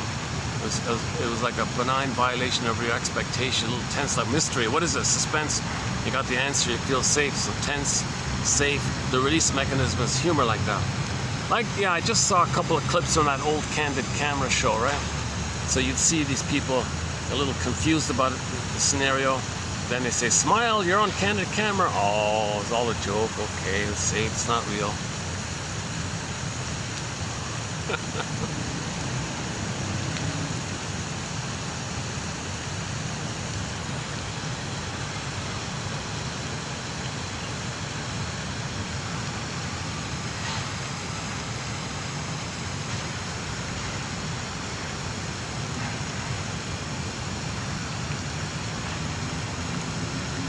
The clip I saw this morning about it was the gas thing, the gasoline one.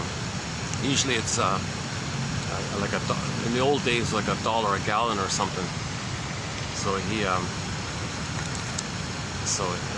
the prankster filled up the tank and said and told him it was 4 times the normal price. 4 times the normal price? How did that happen? It's $1 a gallon.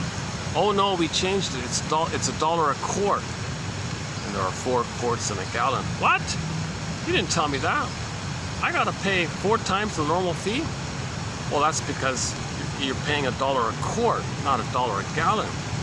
Oh my God. So you see this little confusion, little anxiety like that. Smile, you're on candid camera. Look over there, see the blinking light? You're on candid camera. Oh, you got me. And and one guy was very like a cartoon, flopping his hands, saying, "Hey, that doesn't make sense. If you're gonna reduce the quantity to a quart, you got to reduce the price accordingly." Things like that.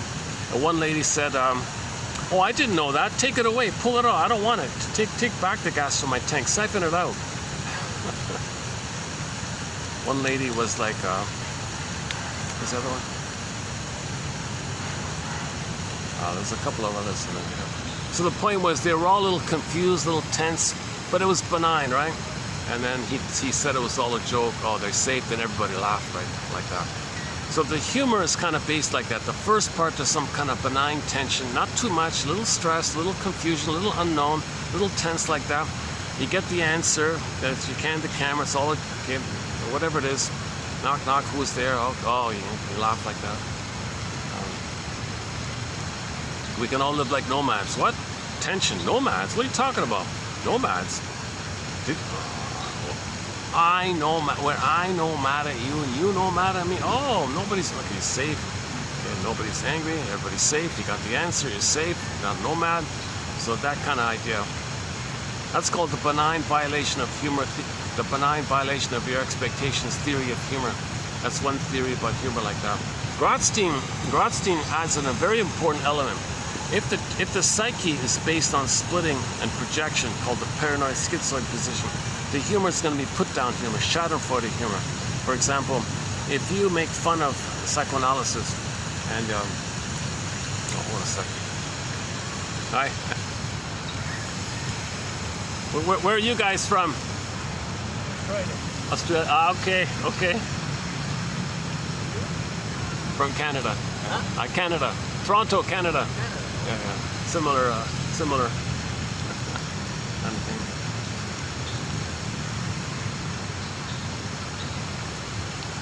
Two older guys from Australia.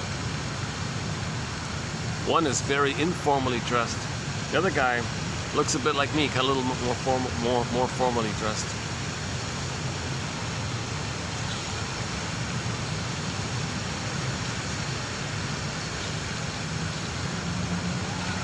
Yeah, similar dark history.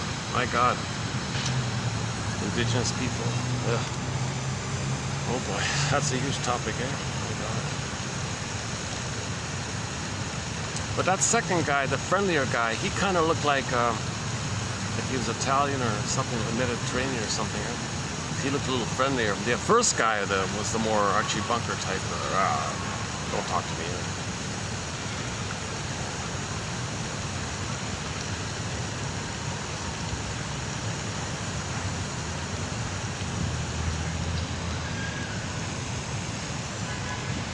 Yeah, I'm surprised at that late age the friendlier guy would still have the fantasy that he's no good and the narcissist one is good.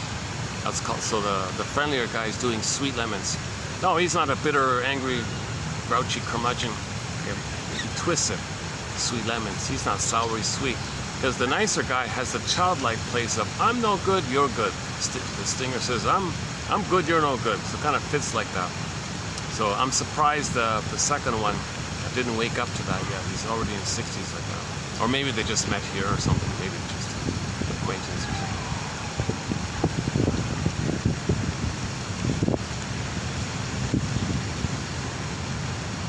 I can't imagine that being a long-term sustainable friendship. That guy is going to be, he's not going to take it. If my impression is correct, there's an example of the stinger and the clinger. The second guy is kind of like a little childlike pleaser, helper. The first one was the bitter curmudgeon one. But the clinger is childlike. He interprets the curmudgeon one, who thinks he's a little god like that, as being okay. He denies,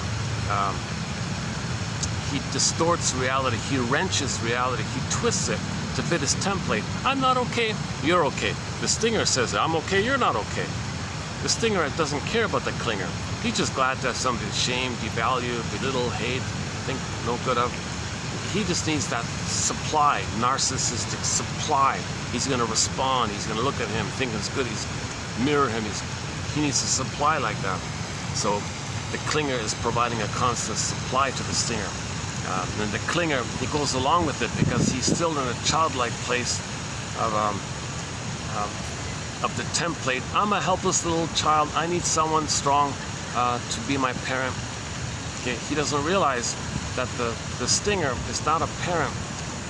He's an infantile god in his psychology. He distorts that. No, it appears that pseudo stuff, that pseudo strength, maybe it can be real strength. He's twisting it. He's wrenching reality to fit his template. I'm not okay, you're okay. Stingers love this arrangement. Of course I'm okay, you're not okay. They need the supply like that. They need that narcissistic supply like that. It's an infinite, timeless, like she said today, it's not occasional, it's not intermittent, it's like constant. They can never be alone. They always need a lackey, somebody to shame and respond to them. And clingers they don't see that. The clingers just say, I'll save him, I'll fix him, I'll cure him, I'll make him be a nice guy. I'll make him be normal. I can cure him because the second one, the clinger's coming from the place that the children have. I'm not okay, you're okay. Huh? Stingers give up on the original setup of I'm not okay, you're okay, and they flip it. My not okayness, you can have it. I'll be the mother who says no to me. You play me, I say no to you. Clingers didn't cross over like that. They maintained the original childlike setup. I'm not okay, you're okay. Stinger says, good. Your not okayness, I'll see it as a proxy of my not okayness. Okay? Your vulnerability, your childlike needs, I'll shame and devalue and mock it because that was done to me. And I've identified with the aggressor who did that to me. And I need that supply like that. Oh, I got a group of kids just sitting here. Maybe I'll move. Maybe I can move somewhere else.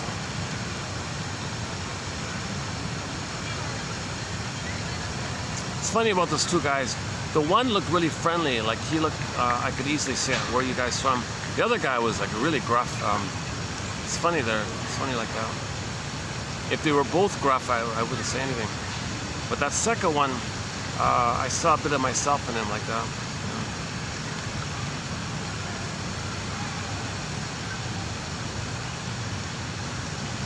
Don't know much about it. I've never been to Australia. Yeah. We have a couple of quotes from the author, David Tacey. A couple of his, some of his. He's from there.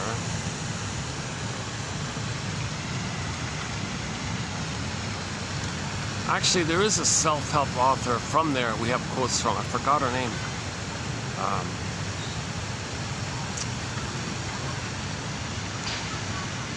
Yeah, that was a couple of months ago, but that's about it. There's no psychoanalysis in Australia, New Zealand, Canada like that. It doesn't really exist. Why? It's the immense wealth there. They get a constant narcissistic supply. They're drunk in the narcissistic supply of the free-flowing money's mother. Okay, so Australia, New Zealand, I mean, everyone's multi-millionaire basically. Most people are multi-millionaires in these places, right? They don't care if gas is $5 a gallon. What is it? $5 a gallon or whatever it is. Because they made millions upon millions, so it doesn't matter.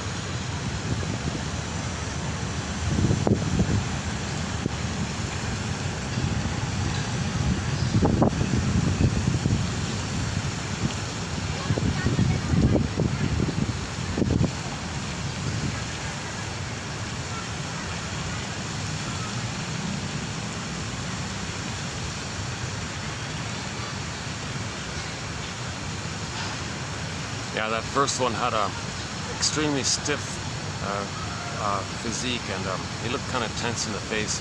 The other guy looked more like a kind of easygoing kind of thing.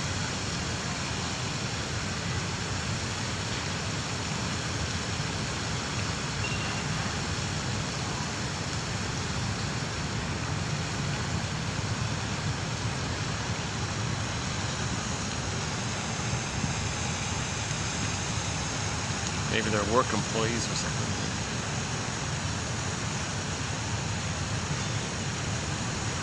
Workmates or whatever. I could see myself chatting with the second fellow. The first fellow, oh no, these toxic characters, no thanks. Narcissistic people are kind of toxic. They hate. They're filled with hate. They think you hate. They hate. They think you hate. They're too toxic like that. No, Jesus Christ.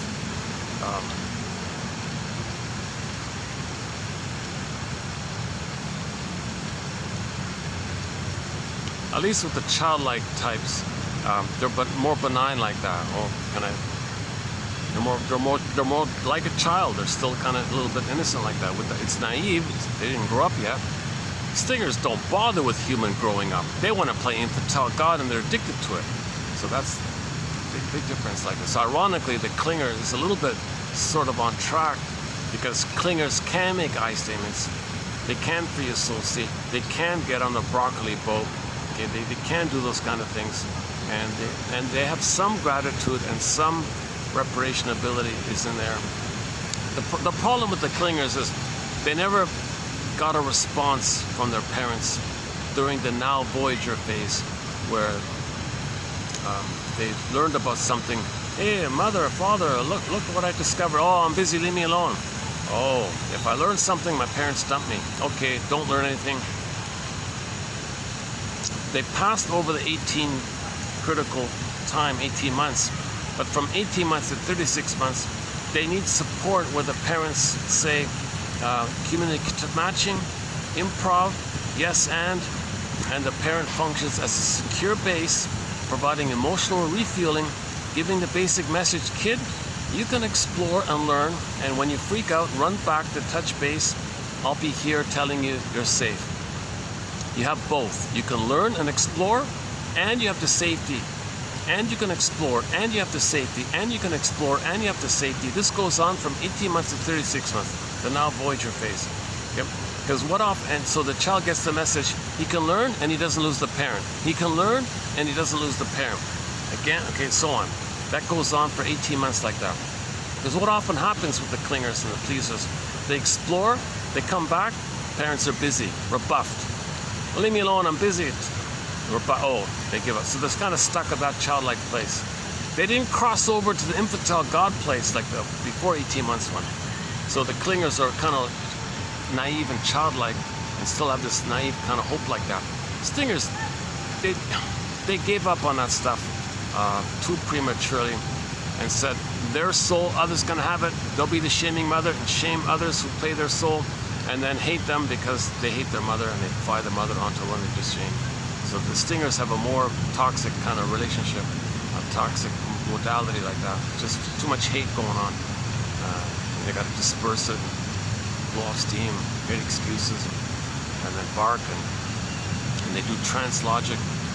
They use tricks to make you draw attention, because remember they need their narcissistic supply.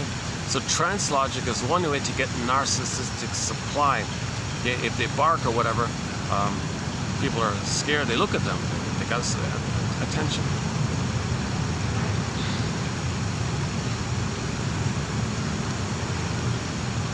Or if they say shocking things, like some of these ads around here. Luckily I'm not really seeing these ads. Well, there's one there, but that's okay.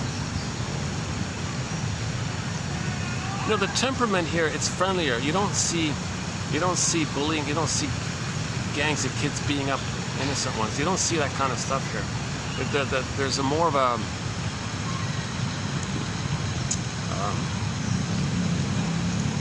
a sort of an acceptance of safety of your feelings, I think, here. There's more of a mindfulness kind of practice here. There's more of a self-acceptance kind of thing. So the temperament of people here is calmer, like the kids, like the locals and all that. I think I only saw one. I saw one kid kind of chasing another one or something. That was only one bully, just one. It wasn't too serious, but still a little. But other than that one occasion, the kids have been friendly here.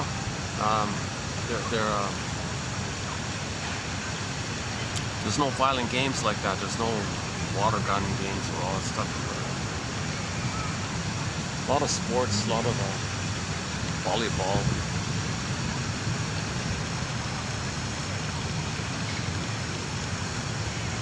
Nice little park now. How's the lighting here? How we do it? Let's see. Let's check the time. What's the time? 4:36. 4:36.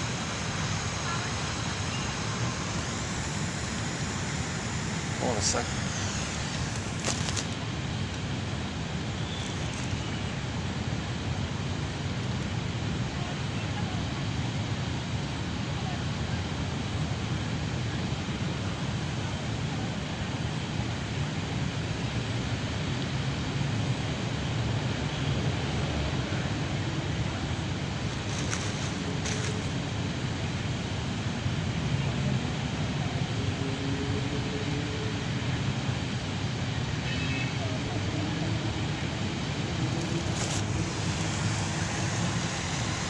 Yeah, I went to the bakery to get those coffee buns. They really give you a lot of energy. They were sold out. It's very popular. There's a bakery that sells a bun with like a coffee paste inside of it. It's constantly sold out. If I had one, I'd be a little energized. I could speak for another hour easily. That's what happened last time I was here.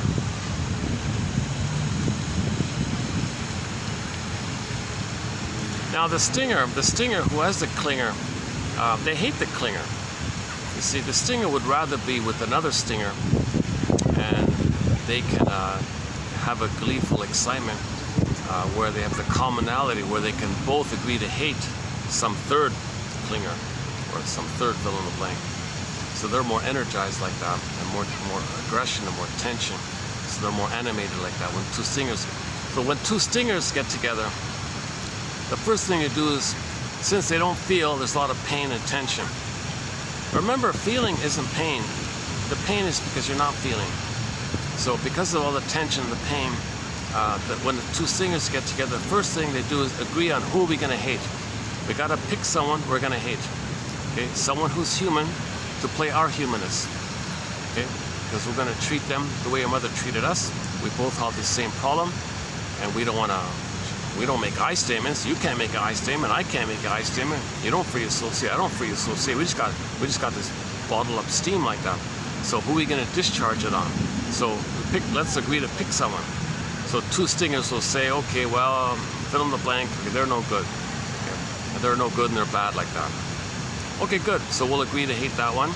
Doesn't matter if it's true or not. To me, it's the emotional triangle. There's too much tension between the two. So it's dispersed on the scapegoat.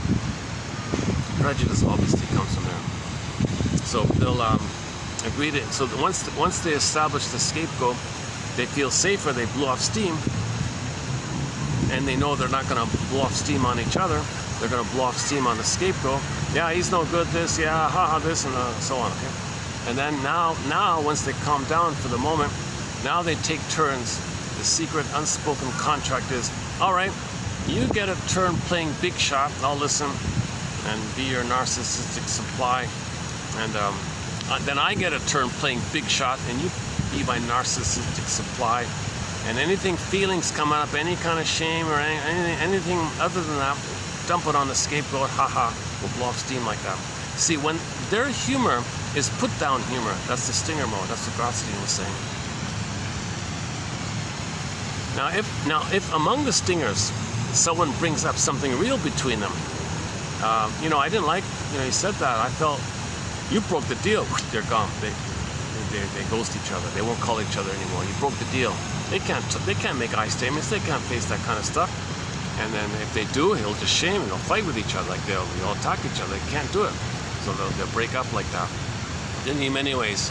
Yeah, he's no good. Didn't he many ways? So each will say to the other, since there was a connection, and they lost it. Okay, denial, contempt, sour grape. Didn't he many ways? Didn't he many ways? They'll find someone else. It's funny about the candid camera. I was just thinking maybe it would have been fun to run that show. That guy who run that, he did a good job. And Susan Suzanne Summers is here. It's benign stuff, right? Like, you're not hurting anyone. Plus, at the end, they all get a coupon or some benefit or some cash prize or something. So everyone's happy at the end, right? No harm done.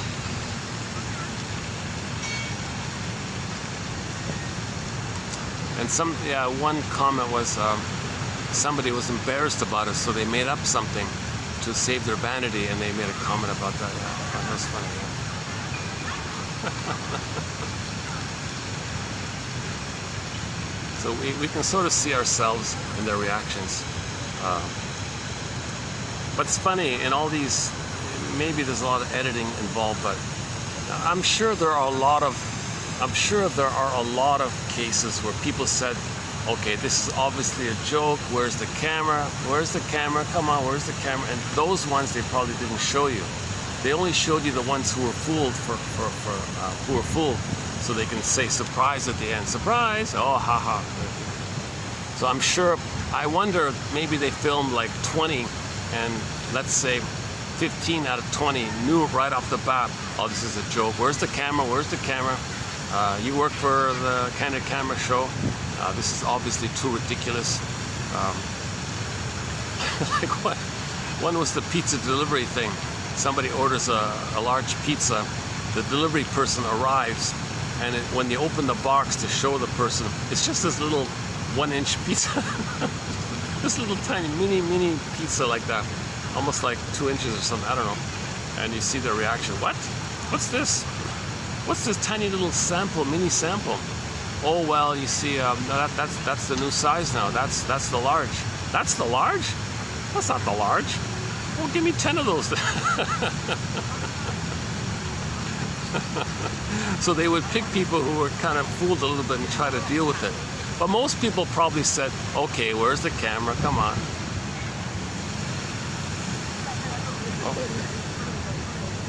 Oh, okay. Another group of kids just sort of settled right in front of me here. Maybe I'll, where can I go here? Oh, the kids are pouring in. Let's move it. Let me move it back a bit for a second.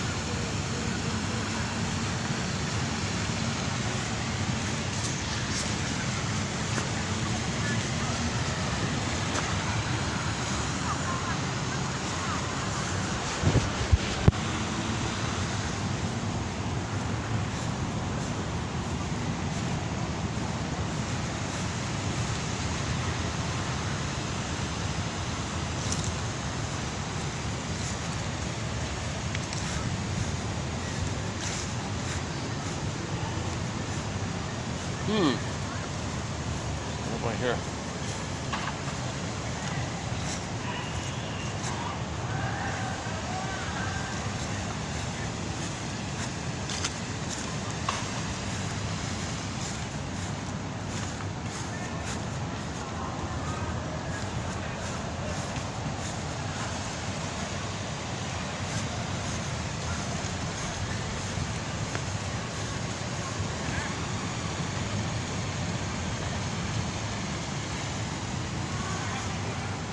Okay for a few minutes. This is their park, so I'm not gonna really. Oh, the stray cat. Can we go into the stray cats? Oh, it's a little wet here. Oh. I wonder if I can get one of the stray cats over.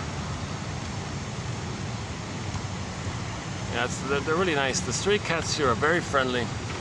Everyone's very nice to them. One time, one of them hopped right on my lap, just surprised me. Very approachable, very friendly cats. Yeah, I love the cat. Cats are great. Yeah. See, they're embodied, right? All animals sort of become what they're meant to become. That's a kind of individuation, right? And we miss our own individuation. So that's like a golden projection when we see an animal embodied. That's a golden quality. We're missing our embodiment. Oh, look, they're so embodied. We admire animals for their like that full embodiment like that.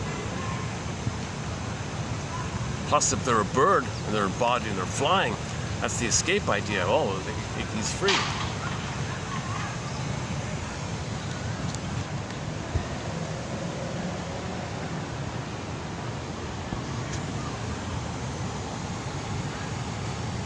time is it again? Let's see. 4, what is it? 4:46. 4:46. I could technically go into the mall and sit down in there somewhere. Oh, but the dinner rush is going to come in after all, so pretty soon, right? Okay, maybe I'll just wrap it up here, yeah.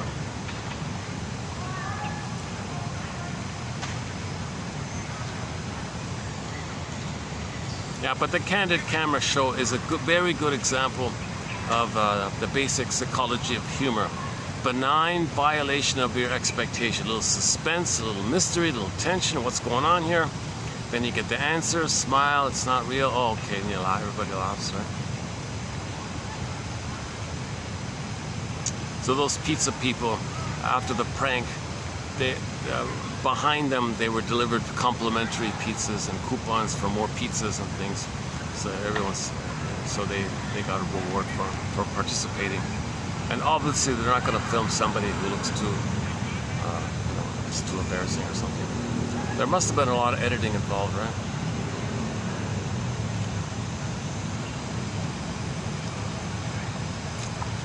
Talk about nostalgia, right? Watching these old clips, candid camera.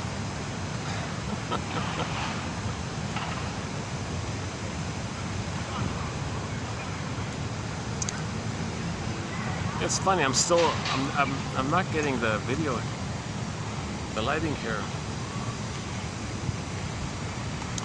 Usually there's some kind of there's more sun. Any closing thoughts here? Any final thoughts here? Is that better?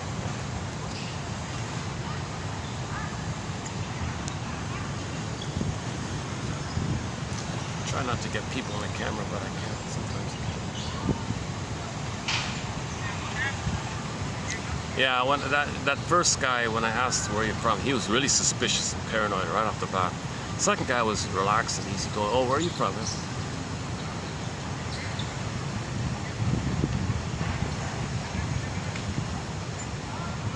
But the first guy was like moving forward, so I couldn't continue the conversation. Maybe I could have pulled him in or something. Maybe I could have told him what I'm doing and let him share any knowledge that he might have about psychoanalysis. Psycho what? Are you blaming the mother? Or maybe he'll say, I'm a shrink. Oh, that'd be awesome. Oh my God, if there are any shrinks out there that would like to be interviewed, I would be very happy to interview you. Don't worry, I won't ask you dumb questions. I'll be clear and ask things and I'll ask clarifying questions if I'm not clear on it. Because it's got to be clear to me, it'll be clear to everybody. So if any shrinks out there would like to enlighten us of their knowledge, and they would like that format, I'd be happy to, be the interviewer.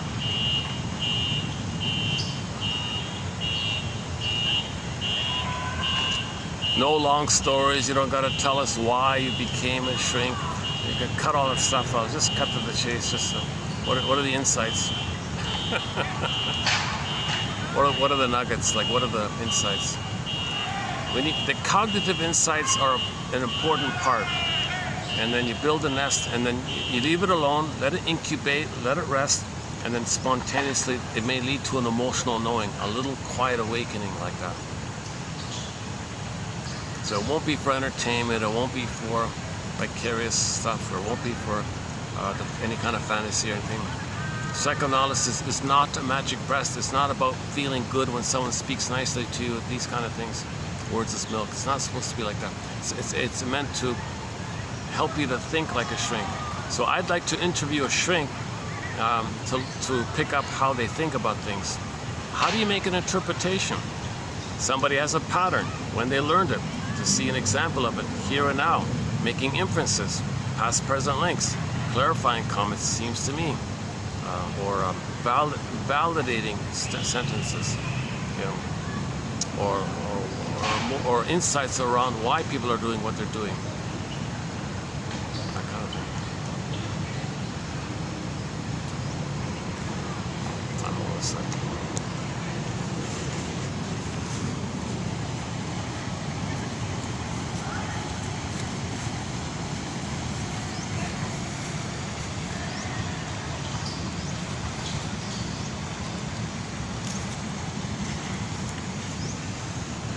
Better. Oh, that's a little better. All right, let's do that. Okay, that's okay. Yeah, okay.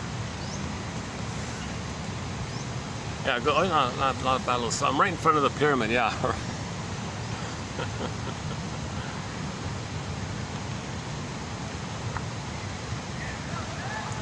So we talked about the triangle already. Self-activation triggers abandonment, depression, which leads to defense. Another triangle thing. Okay, Cartman triangle, drama triangle. The 3 points like that. Okay, and of course, the pattern, when it began, and a live here now example. So those 3 points like that as well.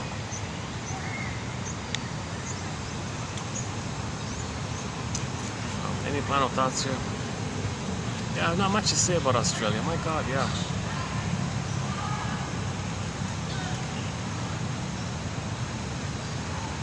See, one thing about the Aboriginal, indigenous people, some of the ones that live like in the center, the desert, the way they dealt with anxiety apparently was they would consciously deal with any kind of anxiety that they felt by doing a kind of a group dance that allowed them to be in a mildly timeless kind of disassociative kind of place called the dream time.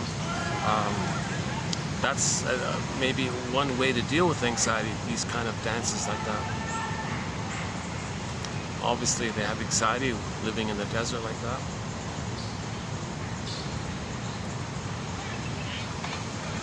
So it might be an escapism. I don't even know if that's true, if that's really what it is. I don't even fully know if that's what it really is. But traditionally speaking, indigenous groups have fine-tuned over thousands, tens of thousands of years, some kind of song, dance, and ritual to deal with anxiety. And if there's a member of the group that's traumatized, they can act out a play that allows them to abreact it, where they feel safe in the container of the group. And when you feel safe, your feelings can come. So you can heal a member by the group container like that.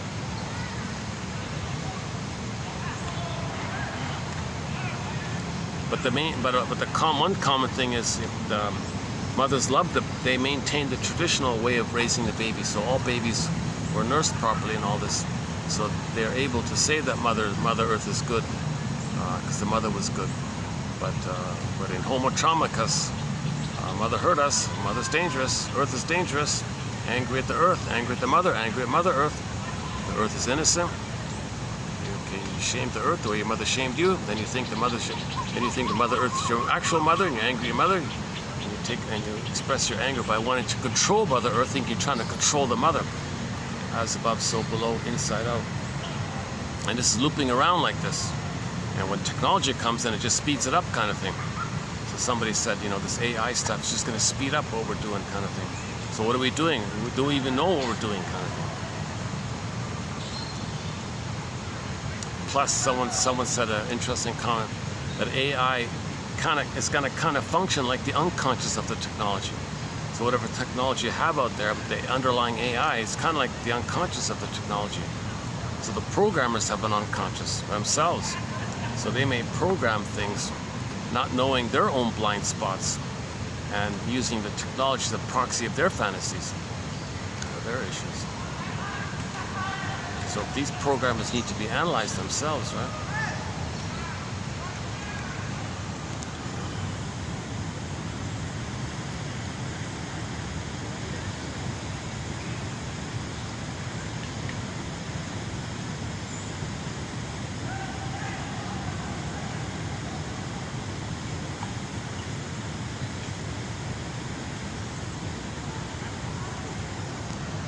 A ring ding ding digga digga ding, a ring ding ding digga ding. That's another song by the band.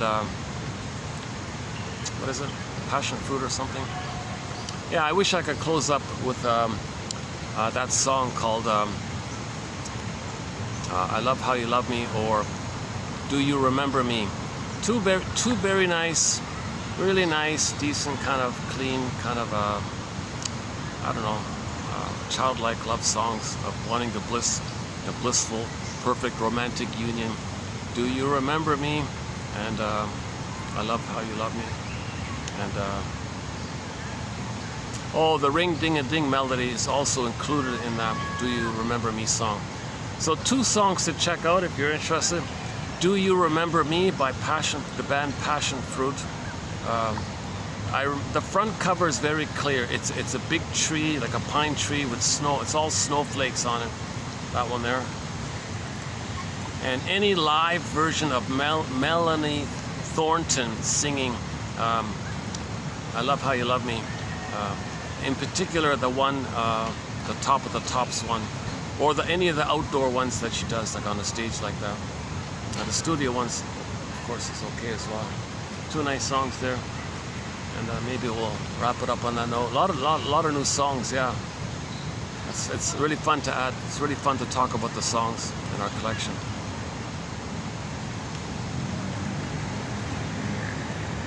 Yeah. So Carry On, Wayward Son.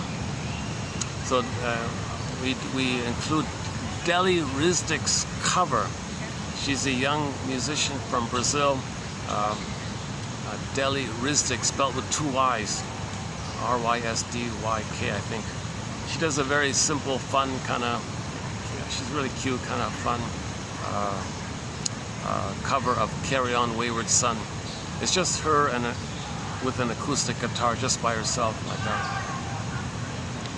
Carry on, wayward son, and now you no longer feel empty.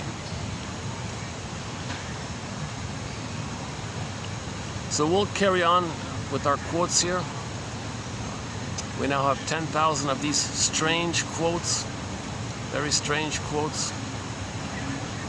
For the love of strange medicine, thanks very much. I'll see you next time.